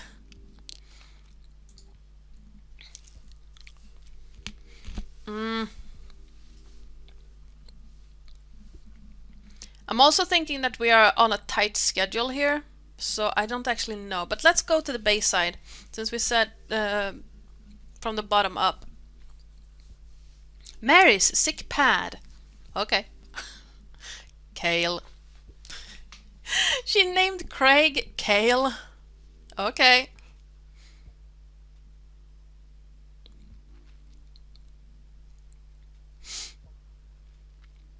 Okay, let's go to the Bayside. We arrive back at the Bayside. Just like old times, eh? I remembered it as if it were yesterday. I mean, earlier today. So what do you think? Any sign of the pooch? None yet. Although who knows if she made it out onto any of these ships. The Duchess would do that? I wouldn't put it past her. Put it past her to know how to navigate in rough seas and without a compass. Very smart. Pops? Damien and I turned to see my daughter. Amanda, what are you doing here? Did you think I just stayed inside all day, vegging out on the couch and watching TV? Oh, sorry. What are you doing? I'm heading home to veg out on the couch and watch TV. Had to get a burrito first. Young miss, have you seen a dog around here? Oh, you bet! I saw a Pomeranian with a bow around its neck. I saw a big old Doberman named Henry. There was a stroller full of Yorkies, a Greyhound, a Golden Retriever. Did you see a Mastiff anywhere? No dice. I would definitely have remembered that. I gotta run though. This burrito has about 10 minutes before the cheese breaks down the molecular structure of the tortilla and makes it all soggy. You understand? I do. Of course. Have a lovely evening, Miss Bacon. Ooh, couch burrito.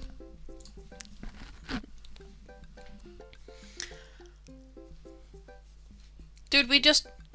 why is Bayside still there? Okay.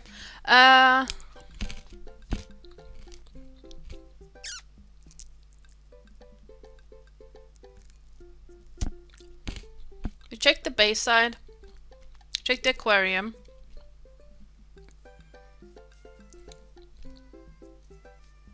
Softball field.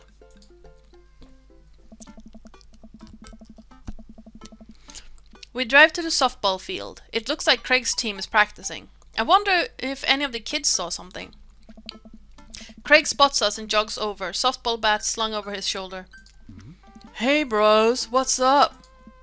Craig, you wouldn't have happened to see a dog around here, have you? Bebe. Boop. One escaped from the animal shelter and we are trying to locate her. I don't know. I don't think so. Maybe one of the girls saw something. Girls? Hi, Amanda's dad. Hi, Lucian's dad. We, have names. Girls, have you seen any dogs around? There was a big dog here earlier. She ran off a while ago, though. I don't think she had an owner, but really wanted to play. We tried to play fetch with her, but she just took the softball and ran. I think she ate it, actually. She was a lot of dog. Here, take another softball. Might come in handy later. Many thanks, Craig. Okay. If she ran off with the softball, I don't think she went to the coffee spoon.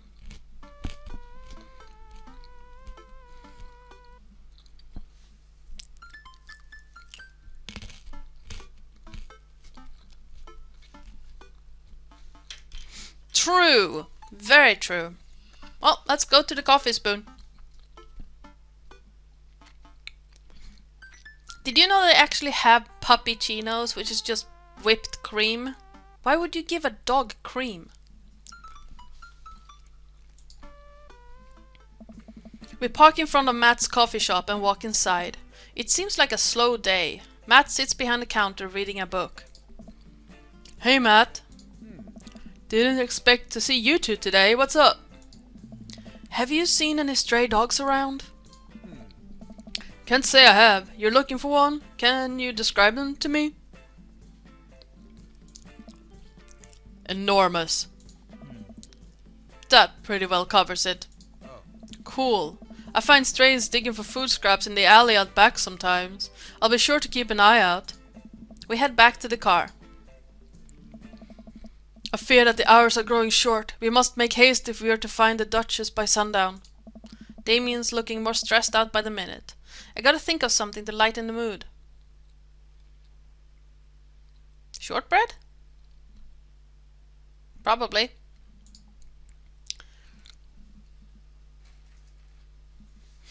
Okay, which one do we want to pop here? Oh, it's pretzel sticks. Hi, Blind Bandit! Number one, okay. Any objections to number one? Yeah, let's go with number one then. What kind of dog does a vampire have? I would imagine it would be unwise for a vampire to take up the company of a smaller mammal for the means of companionship. It would be too tempting to... A bloodhound. I was gonna say bloodhound, Damien. Oh, he didn't like that at all. Oof. Oh, yes, ha ha ha. Jeez. I keep reading Damien directions from the map as we drive around town. Okay, cul-de-sac is the next one. That was pretty bad. He hated that one. Cul-de-sac. We drive through the cul-de-sac and everything seems to be pretty normal. It looks like Brian's doing some yard work. We pull into Brian's driveway and hop out. Okay. Hey, don't step on the grass, I just mowed. Have you seen any unusual activity in the area today? Aside from your underwatered lawn? Ooh, here we go. How dare you. I take my lawn care very seriously. Oh, no. Crispy, please. You haven't seen a dog run through here, have you? Well, a few hours ago I heard Maxwell barking at something. When I came outside, my garden had been torn to shreds. It's going to take forever to re-till the soil. There could be a dog, or a rather feisty raccoon. Whatever it was, it must have been hungry. Ate all of my tomatoes. I'm very sorry to hear about your garden. If you need assistance restoring it to its former glory, please don't hesitate to contact me. Will do, buddy. Good luck finding that dog. She's probably still hungry. I wonder if she's looking for more food elsewhere. Ah!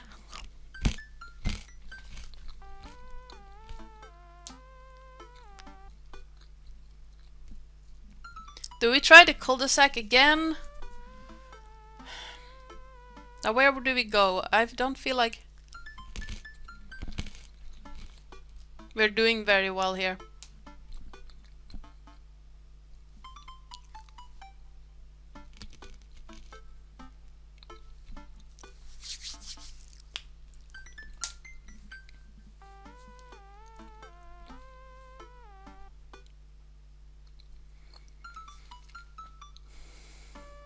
Okay, 1d4. If you could roll it in chat.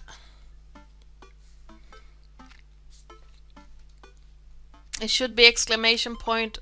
Yeah, number 2, the coffee spoon. We head back inside the coffee spoon. Hey, Matt. Oh, guys, I think I may have seen the dog you were looking for. You did? A brown mastiff? Size of a house? Yeah, I saw it digging through the trash in the back. It ran away when I tried to get closer, though. Did you see what direction it ran in? Matt thinks for a second. Might have been running east, I think. That pup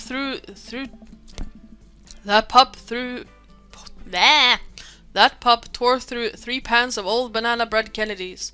Wanna take some for the road, just in case? Sure thing. Matt packages up a slice. Thanks for the slice, the road slice. This banana bread Kennedys is gonna be so good. I think he meant to give it to you for the dog. Right, I meant it's gonna be so good for the dog to eat. I feel like we're on the right track. You think? If we keep this up, we'll find the Duchess in no time. Hey, if you like dogs so much, why don't you have any? Lucian is severely allergic. I wouldn't put him through that. Good dad. But there are still dogs in my life, so for that I'm grateful. There's about to be one more dog in your life, buddy. Splendid attitude. Let us not waste any more time. Verily. Okay, so it headed east from the coffee spoon. East from the coffee spoon is the cul-de-sac. So let's go back and try the cul-de-sac again.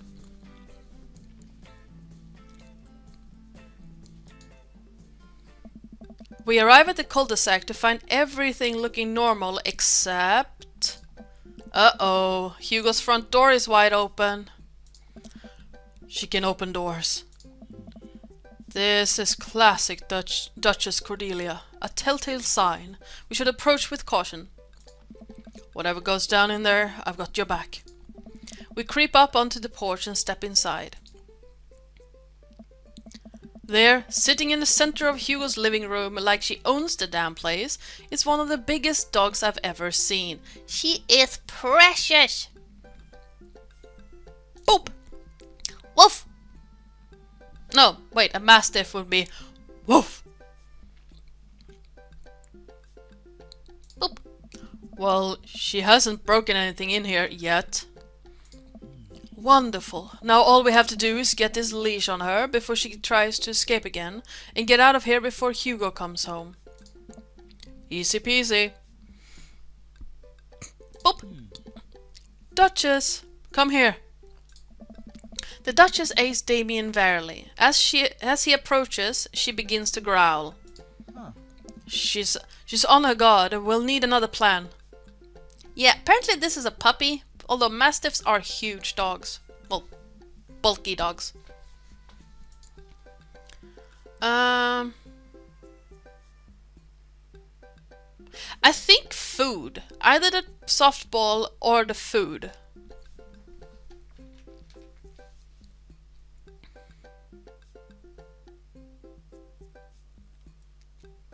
I think if she grabs the ball, she's gonna bolt. So I'm thinking food would probably be the best. But it's up to you what we choose.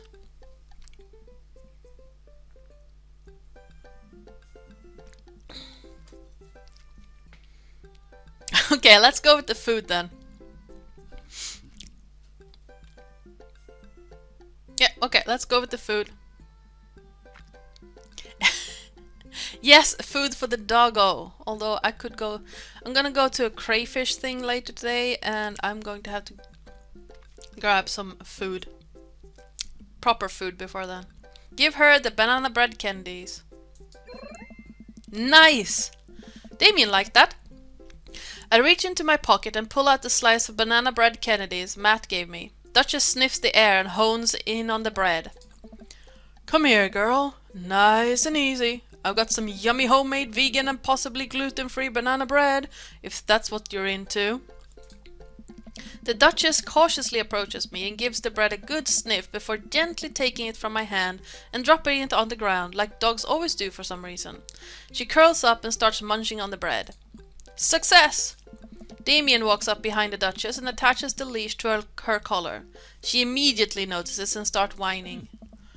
It's time to go home now, Duchess. Damien gives a tug on the leash. She won't move. Duchess, what happened to our rapport? You and I used to be bosom buddies. She still doesn't move. She's huge. There's no way we could even try to lift her. Well, this is a weird situation to be in. I think we're literally trespassing in our friend's house with this large dog. What are you nerds doing? Ernest stands in the doorway with a plate of pizza rolls.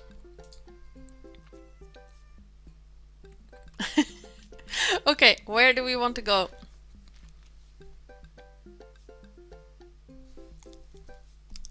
Yeah, pizza rolls. He has pizza rolls.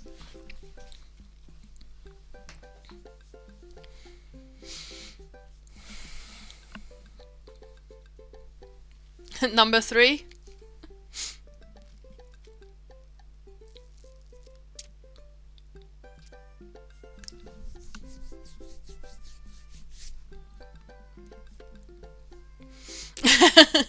Okay, let's go with number 3 then. What flavor pizza rolls are those? Pepperoni blast? Nice. The Duchess notices Ernest and starts pulling against the leash. Why is this dog in my house? It's a long... The Duchess suddenly breaks free from Damien's grip and hurls towards Ernest. Ah! Ernest and the Duchess fall to the ground. Pizza rolls fly everywhere. This is bad. Ernest, are you okay? Ernest feeds the Duchess a pizza roll. Hey, she likes pizza rolls. Ernest sits up, but the dog keeps licking his face. Ah! Boop. Hey.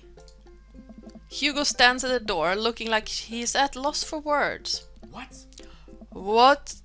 Why are you guys? Whose dog is this? It's a long story, but involves a large dog who knows how to open doors. Ruff! Hugo, may I present to you Duchess Cordelia?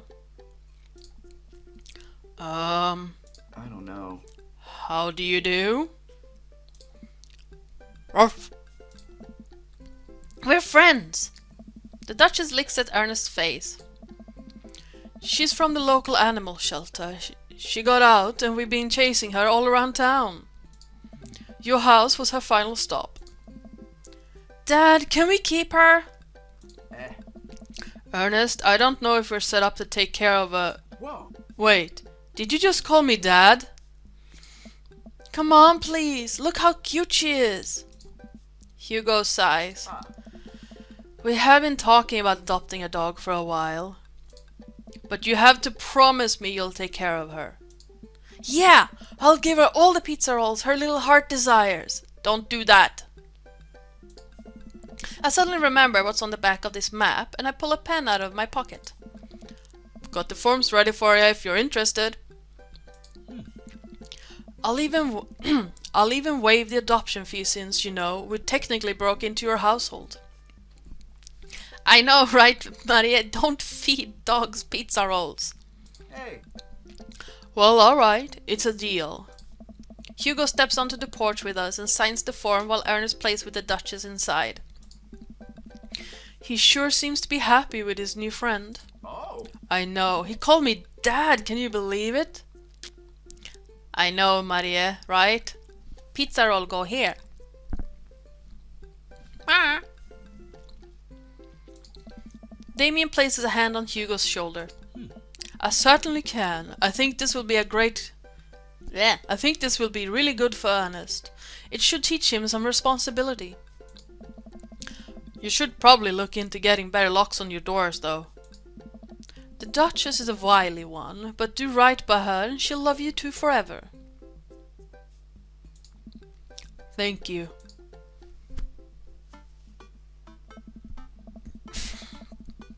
Long story short, the Duchess now lives in a happy home and neither of us were charged for breaking and entering.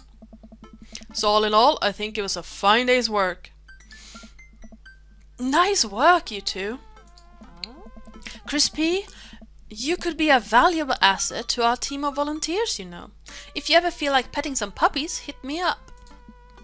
Mary, I always feel like petting puppies. Good to know. Well, I'll catch you fellas later. Mary starts to leave. And one last thing. Damien's been telling me about you. Glad he finally brought you around. Oh, yeah. Damien's my special boy. I love him. We go way back and I got a vested interest in his health, success and well-being. If you ever hurt him. I like Mary. Mary. Hey.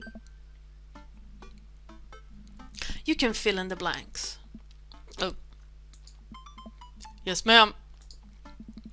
Mary leaves me alone with Damien.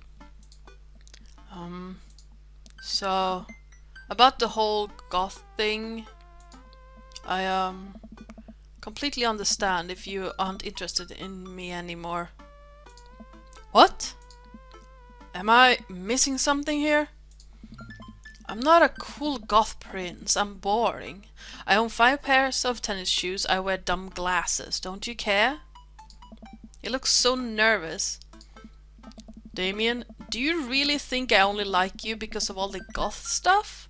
That's all cool, but the best thing about you is how passionate you are about the things you love. History, art, Victorian fashion, dogs, storage solutions. It doesn't matter what it is, you care, and that's awesome. And also, the glasses are very cute. Yes. Yes. The glasses are cute. Yeah. You don't think I'm boring at all? If you're boring, then I don't know what that makes me. I spend too much time online shopping for flashlights.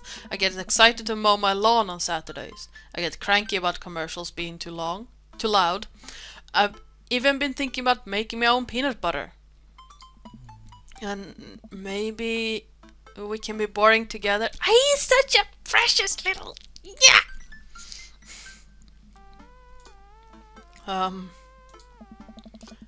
It would never be boring if it was with you. Nah, cute. Damien suddenly closes the gap between us and pulls me into a hug. He buries his face in my shoulder. His hair smells like lavender and rosemary. Ooh, nice. I was so scared you wouldn't like me. Quite the opposite. Damien pulls away for a second and looks me in the eyes. Without the colored contacts, his eyes are so dark and soulful. May I kiss you? Oh, he's the...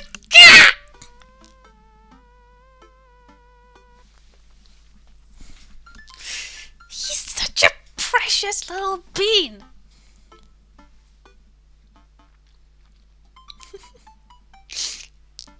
Yes. Obviously. Exactly. Of course. I'd love that. He smiles slightly and leans in, giving me a gentle kiss. Damien pulls away and gives me an intense look. Do you want to help me take care of the puppies? Yes! Damien and I arrive back at the cul-de-sac, our fingers intertwined. Like a proper gentleman, he walks me to my doorstep. This was lovely. Thank you for understanding. Thank you for everything. I'm very happy that I can be myself around you. I'm glad, but I have one request. What's that? Can we keep sending each other letters? But of course. Damien kisses me one last time before turning around and heading home. Amanda runs back to the couch from the window and tries to look as nonchalant as possible. Hello, Father. I was sitting here on the couch this entire time. Hi, Amanda. Oh. So, are you guys like starting a vampire coven together? Oh, plot twist. Mothman. Damien's actually Mothman. I didn't see it coming either. Genius. Well, whatever's happening, I'm really glad you two are happy. You deserve it, Dad. Aw, Chucks. I'm gonna head to bed. Catch you in the morning? Sure thing. Ugh. Throat is going dead. I make my way to my room and fall into my bed with my heart full, excited for the days to come. What rating do we get?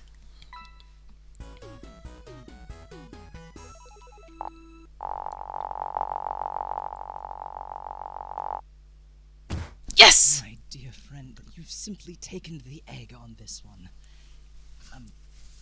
Taken the egg is it's a Victorian phrase. It technically means winning, so ultimately you've won.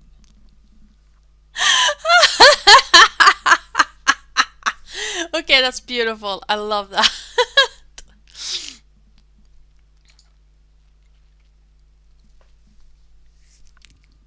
Taking the egg on this one. Phew, I think I have everything finally set up. Amanda should be here any minute now. I think that's her car in the driveway. Okay, gotta act natural. Be cool, Crispy, be cool. Amanda walks through the door with a suspicious look on her face. Hey, Dad. Off to a good start. Something fishy? Rats. Okay, we have... Do we want to continue with this one for this stream and do that one next one, or how do we want to do this? Like I said, a lot of it is going to be the same for this end scene.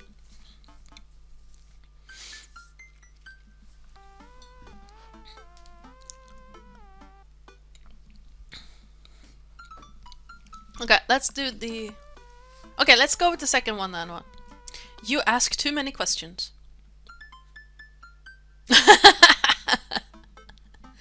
Nice, food coma. Who do you think you are? My daughter? For literally my entire life, yes. I'm kidding, you're right. I have a little surprise for you. Yeah, I can tell. You're very bad at lying. Amanda, my dear, would you care to join me in the kitchen? Father, it would fill my heart with glee. I lead Amanda over to the kitchen table, where a present lies covered under a tablecloth. It's nothing special, but I wanted to get you a little something. You graduated high school last week, and I know you told me not to make a big deal about it, but... Oh, Dad, you... I dramatically whip the cloth off the table. Amanda's jaw drops. No way! I figured you probably won't be able to get cable in the dorm, so I thought it might be nice to take a piece of home with you. A DVD box set of Long Haul Paranormal Ice Road Ghost Truckers! This is all 19 seasons! And bonus material, including commentary with actual ghosts featured on the show. Dad, I love this, thank you! She gives me a big hug. I'm glad you like it. Hey, you wanna hang out with me in the backyard for a bit? Toss the old pigskin or something? Totally! I follow Amanda to the back door. Hey. What? Look, he also changed clothes! A fuzzy donut. Oh, donuts would be nice. What? You told me not to make a big deal, but you seem to have forgotten that my entire mission in life is to make a big deal out of your accomplishments. So consider this your graduation party. Surprise! Dad, everyone's here! Well, yeah, everyone wanted to come and support you. I don't know. But yeah, he's not in his shirt. He's back in the tweed, perhaps? Maybe?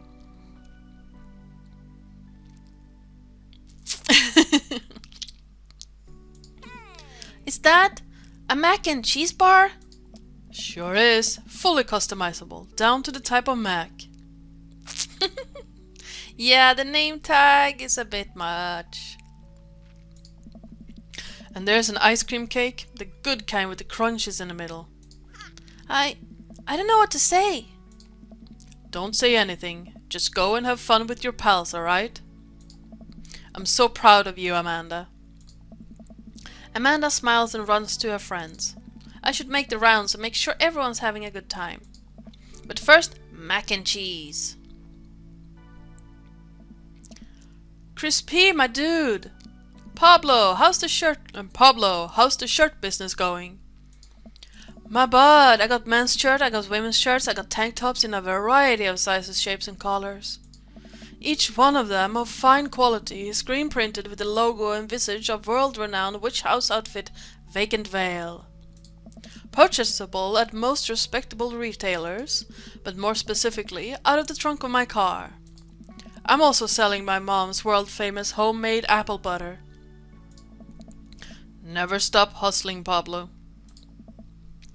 Baby, you got it! And please put on a shirt without holes in it. I walk over to Mary, who's having a lively conversation with Amanda. We have a real fluffy Samoyed right now. His name is Harold. Loves belly rubs. He always tries to lick your face if you get too close. Miss Christiansen, thank you so much for telling me in great detail about every single dog currently at the animal shelter. Please, tell me about the Afghan with 3 legs again. Sure. Quadro, we call him. It's one of those ironic nicknames. You know, if you're really interested, I could probably steal one for you. Really? Nah, but I could get you in to meet all of them. We always could use extra hands around the shelter. And if those extra hands also happen to steal a dog? I'm glad you two are able to bond over cute dogs. Really warms my heart. Dad, we're having a moment. Hey, Sailor. Hey, Sailor, your kid's a good egg. Where's your goth prince? You two are usually attached at the hip these days. He's, around. Stella. Mary turns her attention to Amanda. It's not too hard to sneak a dog into college. Trust me, I did it plenty back in the day. At one point I had 3 cats living in my dorm. I decided to leave them to it. Wise choice, my dude. All of a sudden a huge dog leaps up into my arms. Ow. Duchess! Hugo and Ernest run up to me. The Duchess gives my face a few broad licks and hops down. Oof. We're, working on that. Got her in a disciplinary class. That was hard to say. Got her in a disciplinary class. She's a wild spirit who runs where she may. I don't mind at all, huh? Looks like the 3 of you are getting along nicely. Oh. She's a valuable addition to the clan. If I hold up my homework in front of her, she'll eat it. Cool. We'll deal with that later. Duchess Cordelia spots a squirrel and darts across the yard. Ernest follows her, laughing. He's actually been a lot more manageable lately. I think taking care of the dog is good for him. I know, Mary smuggled cats. I like Mary. Thanks for breaking into my house, I guess. Anytime. Chris P. Brian, you made it. Ha. I don't pass up on good Mac. What do you think of the party? It's not bad. Just not bad. Yeah, it's not bad. Don't let him bait you. Don't let him bait you. Thank you for the lovely compliment. Sure thing, pal. Say, let me know if you ever want to head out on the lake. I'd be happy to pull you out of the drink again. Deep breaths. Daisy trots up. Hi, Amanda's dad. Hey, Brian's daughter. See? See how that feels? This is a really great party. Thank you so much for inviting us. You're very welcome, tiny child who knows how to pay a compliment. Brian and I lock eyes. This isn't over. Hey, bro. Bro. Bro. This is a real rager, taking our older age into consideration. Boop. I'm trying to be in bed at a reasonable hour tonight. Don't let me get too wild. Bro. Don't worry, dude. I'll keep an eye on your fruit punch intake. You know, I'm really glad we're bros again. Let's hit the gym sometime soon, huh? Sure thing, dude. Brian and Hazel peek out behind Craig. Hi, little ones. Hello. Hiya. Thank you for all the... thank you for all that ice cream cake. Wait, girls. How much of that did you eat? Briar ate 4 pieces. Ask any witness. No, I didn't. Hazel ate 4 pieces and wants to pin it on me because we look alike. I have your face. Nobody will ever believe you. Oh boy. I'll let you guys figure this out. Good seeing you, Craig. Let's hang soon, yeah? Hey. Totally. Tell Amanda congrats for us. Looks like you've settled into this neighborhood quite nicely. Yep. Couldn't ask for a better cul-de-sac. Well, I'm glad. Hopefully we'll see you at the at more church events. We got a big schedule planned for the rest of the year, and I'm sure the kids would love to see your dance moves again. Sure thing, Joseph. And maybe if you aren't doing anything later, we could hang out sometime. Ah. Sure, Joseph. That'd be great. Well, see you later. Hugo comes up to me with a plate of mac and cheese. Perfect cheddar to mac. Perfect cheddar to mac ratio. Beautiful work, Crispy. Thanks, Hugo. I learned from the best. I've got a pocket full of gift cards that say you already knew a thing or two.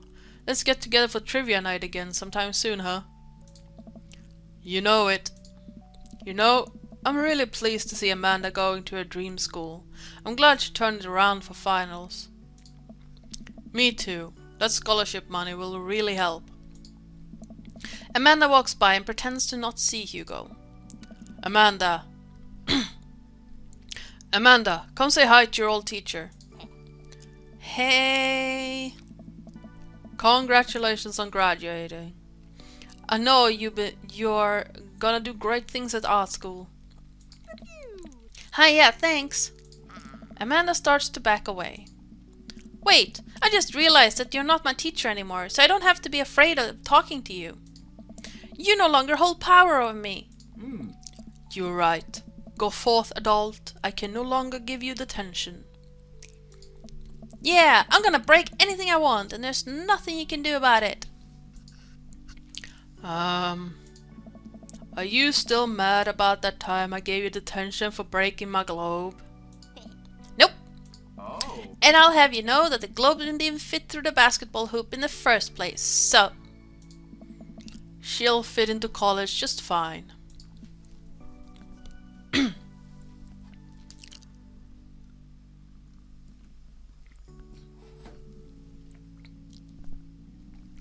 Hey.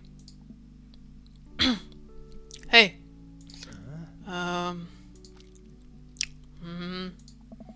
Robert gestures vaguely to the snack table. Good stuff. Yep. See you later. Hey. Hey, man. Matt. Let me know when Amanda leaves for college. I'll have a fresh batch of banana bread candies ready for her. Thank you. I know she'll love that. Have you gotten that oregano smell out of your upholstery yet? Still working on it. Hey, Amanda's dad. I turn to spot Lucian walking up to me. Yes, Lucian? Thanks for inviting me to your party. Anytime, bud. I know we had a rocky start, but I'm glad to know you. I hope you know how much your dad cares about you. Yeah.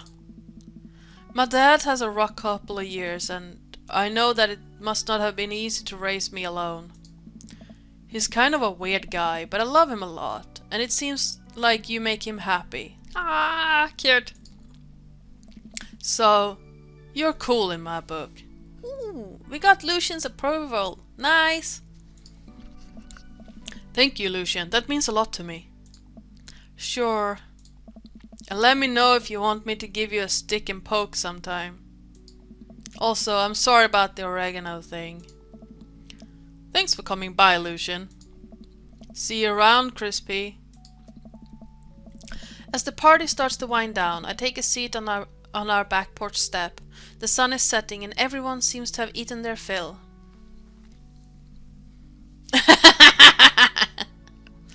I don't know what that means either, Maria. I don't know. Discount third way.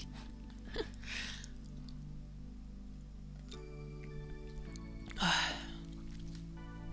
also getting pizza after the stream. Amanda wanders over and sits down next to me.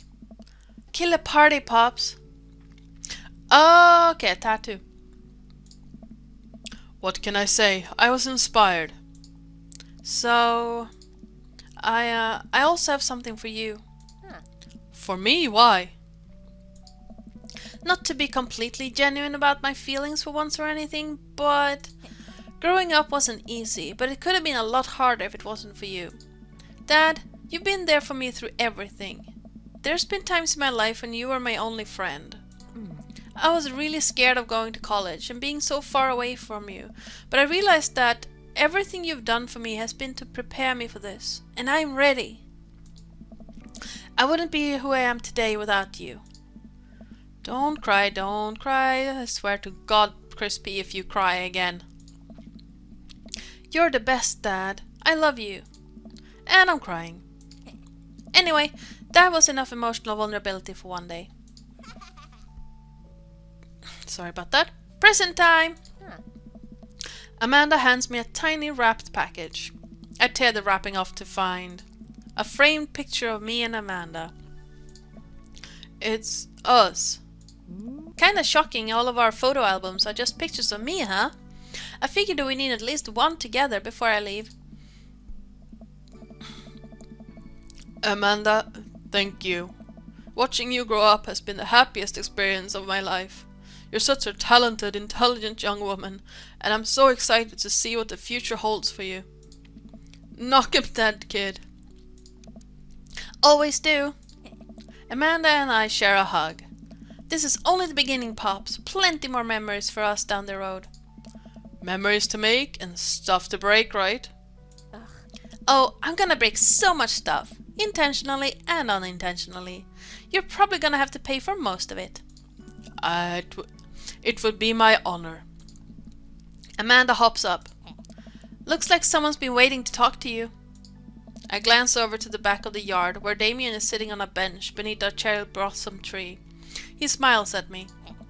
I'll leave you to it. Me and the Emmas are gonna go get ice cream. Love ya, Pops. Amanda runs off to join her friends. I take a seat next to Damien as the last guests make their way out of the party. Did you know that in the Victorian era they would... My voice just broke. What the heck?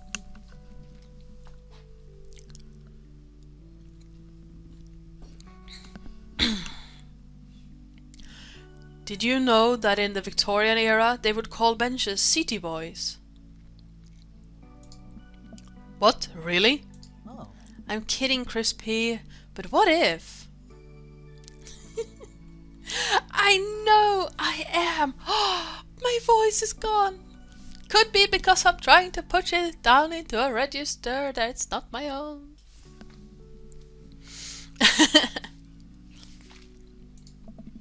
It's good to see you in your civvies again. Thank you.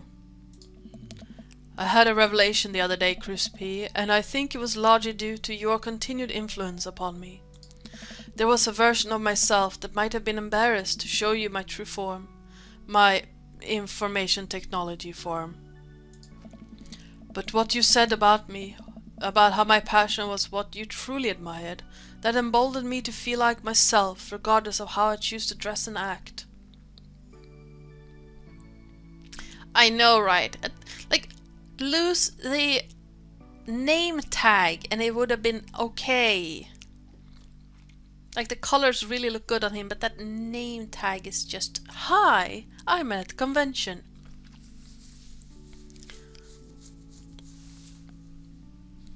I just realized that the first voice I tried for Damien in this scene was Eden's, which is not one that should be there.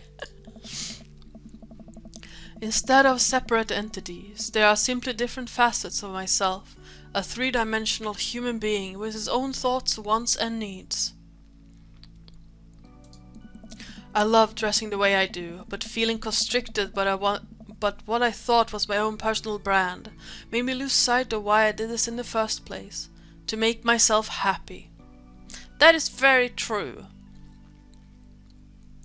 Yeah, just the purple shirt and the pants would have been nice. Just lose the name tag. And yeah, even if you set yourself up to have a personal brand, that doesn't mean that you have to stick to it to the point where it's no fun anymore. Like, I like wearing my onesies when I stream. It is too warm to wear a onesie now, and I'm not sacrificing that bit, or my own comfort, to fit into old person, well, sort of old person who wears a onesie on stream. So, I don't. Instead, I'm sort of wacky person who plays weird games.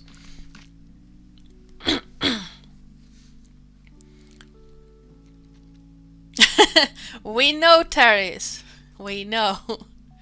And we all love you for it. Never stop being you. I place my hand on Damien's and I feel a light squeeze. Looking up, I'm greeted by Damien's warm smile. I'm trying to be... I'm trying to be more comfortable with who I am, rather than dwelling on who I could be to other people. I can't stop smiling. I'm so proud of him. Damien, I'm so happy you've realized that you can be a dog-loving goth. Me too, Crispy. Me too. I feel myself inching closer and closer to Damien. I go to brush a lock of hair out of his face, and I'm shocked at how soft it is. How is your hair so soft?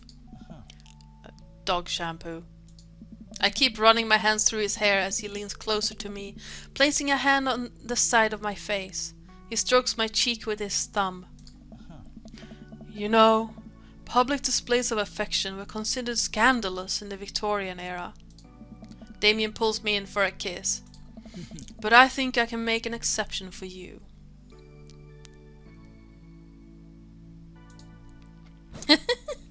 Right? And yeah, we have seen this. What's the voice actor for him? Damien is Jason Larrick. Huh.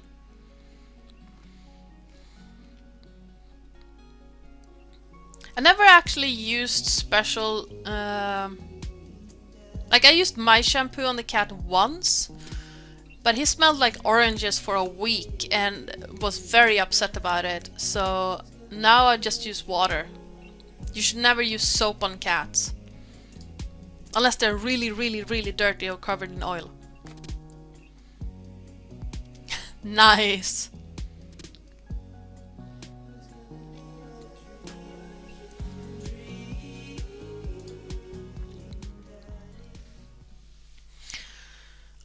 Okay. We have... Oh, good stretch. Okay, we have another 25 minutes. Do we want to start another one?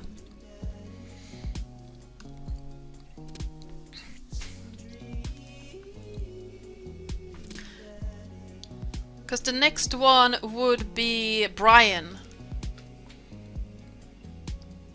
If I remember right. Let's go back and see. Loading that one. Welcome. You've got dads. Gallery? Yeah, sure. I didn't... Title. Let's go.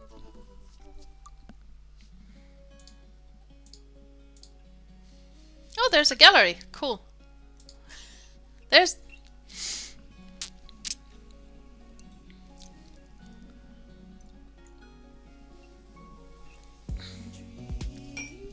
Ah, obviously. That looks really good. That music is gonna drive me insane though.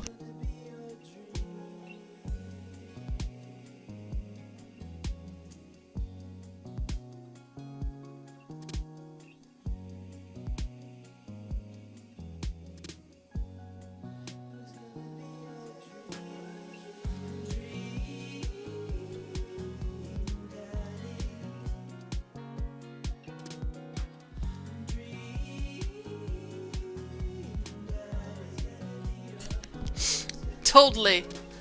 Except, you know, we won't be the reason that he gets locked up.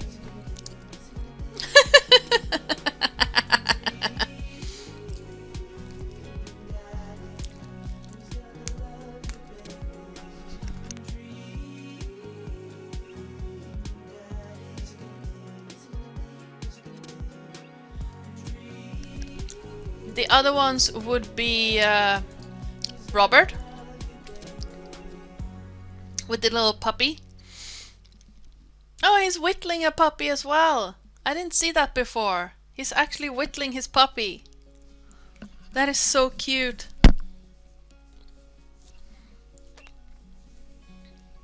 Also, don't drink and drive. I'm sure he's gonna be camping out, so... Yeah.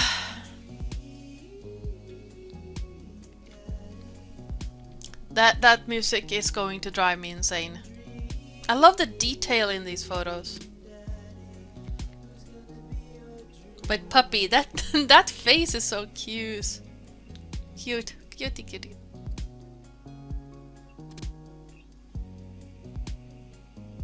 Pecs, Maria. That pecs. The abs are down here. It kind of makes him look a little bit gaunt. The drawn on hair. Ah, puppy abs. Your puppy's so cute. Joseph we already saw. This is Joseph, which is like no, sleaze, no, please God no. Yeah. I think that's supposed to be hair. And then we have Hugo.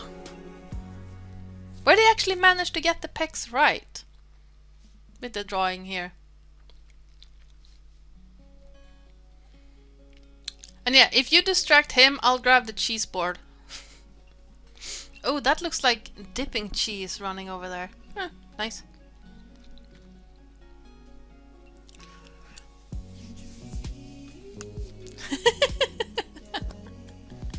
But yeah, do we want to start Brian's?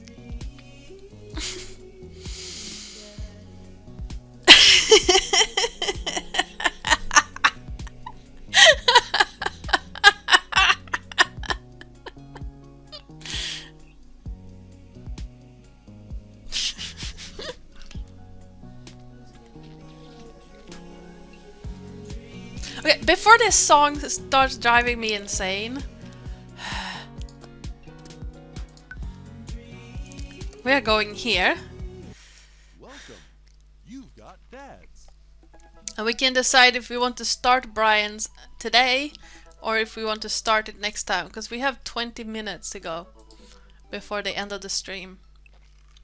We can get a bit into the date as well. Dated or not, I'm sure I would get it if you told me where it's from, but yeah, Brian is a bit of a meh thing. But it's more of a, do we want to do that to be... I mean, we could do Craig and finish on Brian. Because Brian just annoys the hell out of me. Okay, no, I have not heard that one.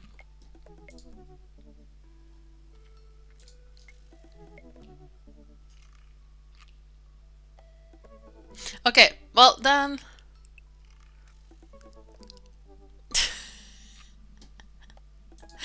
Okay, so let's do Brian's then. We can just get it started.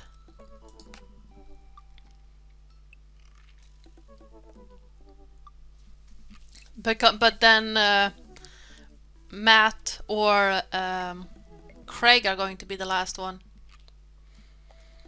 So let's do Brian. Save and continue. Now, I won't do too many voices things because my throat is dead. I need to get more hot drinks for next time. True, then let's finish on Craig then. Because he will probably get his... Excuse me. I spent the day lounging around the house in my bathrobe and slippers, committed to enjoying my day off as a testament to dad laziness around the world. Third coffee of the day and doing my second word jumble in pen. Man, is this the life. Cat hairs. Hi, Roger! Hey, this one spells door. Oh, you're still taking me to the fair later, right? There's a fair? Dad, it's literally around the corner from us. It's not ringing a bell. I came home yesterday with cotton candy. Nope, nothing. I gave you a teddy bear that I won, specifically stating where and when I got it. Seriously? Amanda walks to the windowsill and slides the drapes open. There's a big Ferris wheel in the distance. Oh, right, that one. I thought you meant another carnival. So do I. My favorite is blueberry cotton candy. You're coming with me tonight, right? Gosh, honey, I don't know. I've got all this... I look down at the mug of coffee and word jumble in my hands. Well, I'm getting pizza after the stream, so... Pressing business I need to attend to. Amanda points to my world jumble. Park, dog, clock, cereal. I knew that. I totally knew that. Maybe not candy on pizza. That's probably too much sugar. The secret word that they all spell out is pool. Hey, you're pretty good at this. Now you don't have an excuse. You're coming with me. Amanda pushes me into my bedroom and forces me to change out of my bathrobe. Wear something nice. I want some arm candy tonight. Got it. And no flip-flops. Not after last time. We don't talk about last time. Amanda and I step outside and follow the faint sound of carnival music. So, what's the first thing you're gonna do at the fair? Eat greasy food, like deep fry everything and put it in my mouth. I don't care if it isn't tasty to start. I believe that the deep frying process can transmute any non-tasty thing into a tasty thing. Not entirely wrong.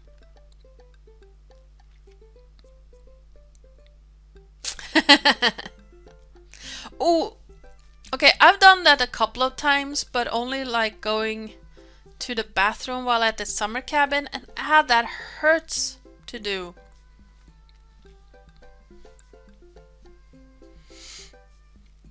But never in, like, you know, public. Please don't throw up this time. I know my limits. You said that last time. I was still calibrating. I'm dialed in now. I have no idea. Probably southern. You'll ride the rides with me, right? If you're looking for someone to ride scary rides with, that's a straight veto from the dad constituency. However, I am happy to stand at the fence and take blurry pictures of you riding the rides, as per dad custom.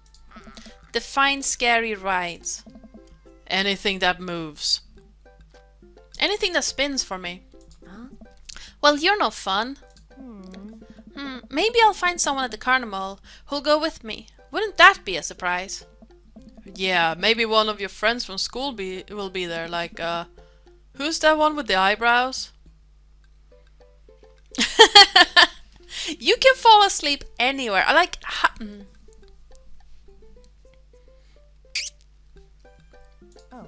Teresa? She got mono. What about the one who vapes? Alex got suspended for vaping in the school bathroom. Dumbass. Well, I hear carnival rides are fun as a solo rider. That's fair. But then I'll have no one to puke on. Or will I? What? Hey look, we're here! The carnival is packed with people from all over town tonight. Screaming kids run around with cotton candy and buckets of soda clutched in their grubby fists. Colorful lights flash all around us. I feel like just smelling the air will clog my arteries.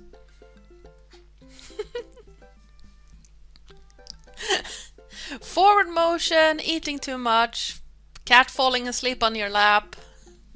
To be fair, it is nighttime when we're on at the same time, so I shouldn't be saying too much. Hey, let's go over to these greasy food carts first. Amanda leads me by the hand in what seems like a very specific direction. I know my favorite one is around here somewhere. Wait a second, is that Brian? Wow, look who it is! Sure enough, it's Brian and his daughter Daisy. Brian has the same confused look on his face that I'm sure I have.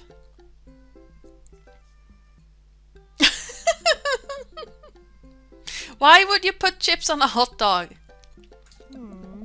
What a coincidence that we all happen to be here at the same time in the same exact place. Wow, this is so weird. Can you believe it just happened to come to the carnival on the same night at the same time? Yes, Daisy. That is so strange. How bizarre. Brian? Crispy. I can feel my competitive fire burning inside me again. Last we met, Brian had made a fool of me by besting me at fishing, and then out-humbling me in front of my very own daughter. I still want that pole saw. There's plenty of midway games here. Okay, how about we hang out as a team and explore the carnival together? Yes, Amanda, that sounds like an amazing idea. Let's all go and do stuff together. Amanda and I follow Brian and Daisy as they lead us towards some rides. I can't believe Brian's here. Dad, you need to relax. Daisy and I have been spending a lot of time together. She helps me with my algebra homework, and I've been corrupting her young soul with rock and roll music. She's really cool, but you and Brian won't stop complaining about each other. Oh, he's complaining about me? No, Dad, that's not what I meant. If you and Brian would just talk to each other, maybe you would see that you have a lot in common.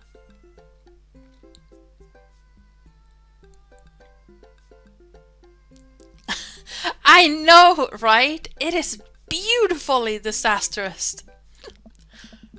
See? Now I gotta turn it up to 11. Brian's getting obliterated. Dad, you have to chill. Please chill for my sake. I'm chill. I'm so chill. I'm like stupidly chill. And once I prove, once and for all, that I'm clearly the better dad, I'll be so chill you can call me liquid nitrogen. I will destroy him. Dad! I spot the entrance to the midway. A perfect opportunity. Yeah. Competitive alpha dudes are just... bleh. I don't... Like, from an evolutionary standpoint, yes, I get it. But we're not in that part anymore.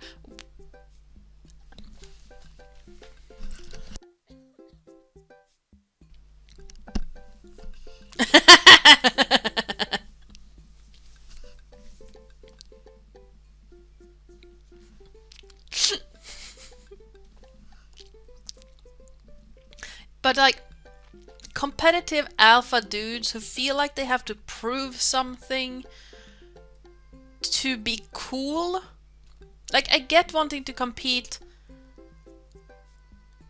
just for competition's sake. I get that part. But to prove your manliness is such a turn-off. Seriously. Exactly. They prove the wrong things. They prove that their sense of pride is more important than anything.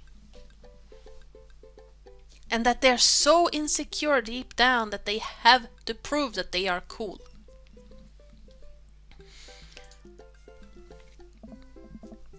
Hey Brian, check it out. Wanna get a couple games in?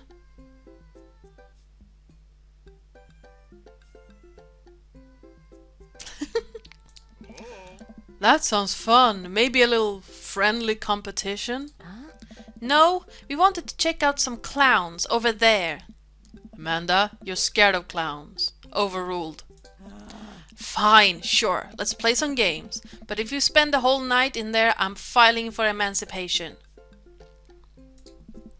Oh, lighten up. I'll win you something nice. And I'll win you something nice too, Daisy. I'll win more nice things than Brian. I'd like to see you try. Ugh. Brian and I glare at each other. Okay. As I'm sensing minigames coming up, this is where I'm going to wrap up for today.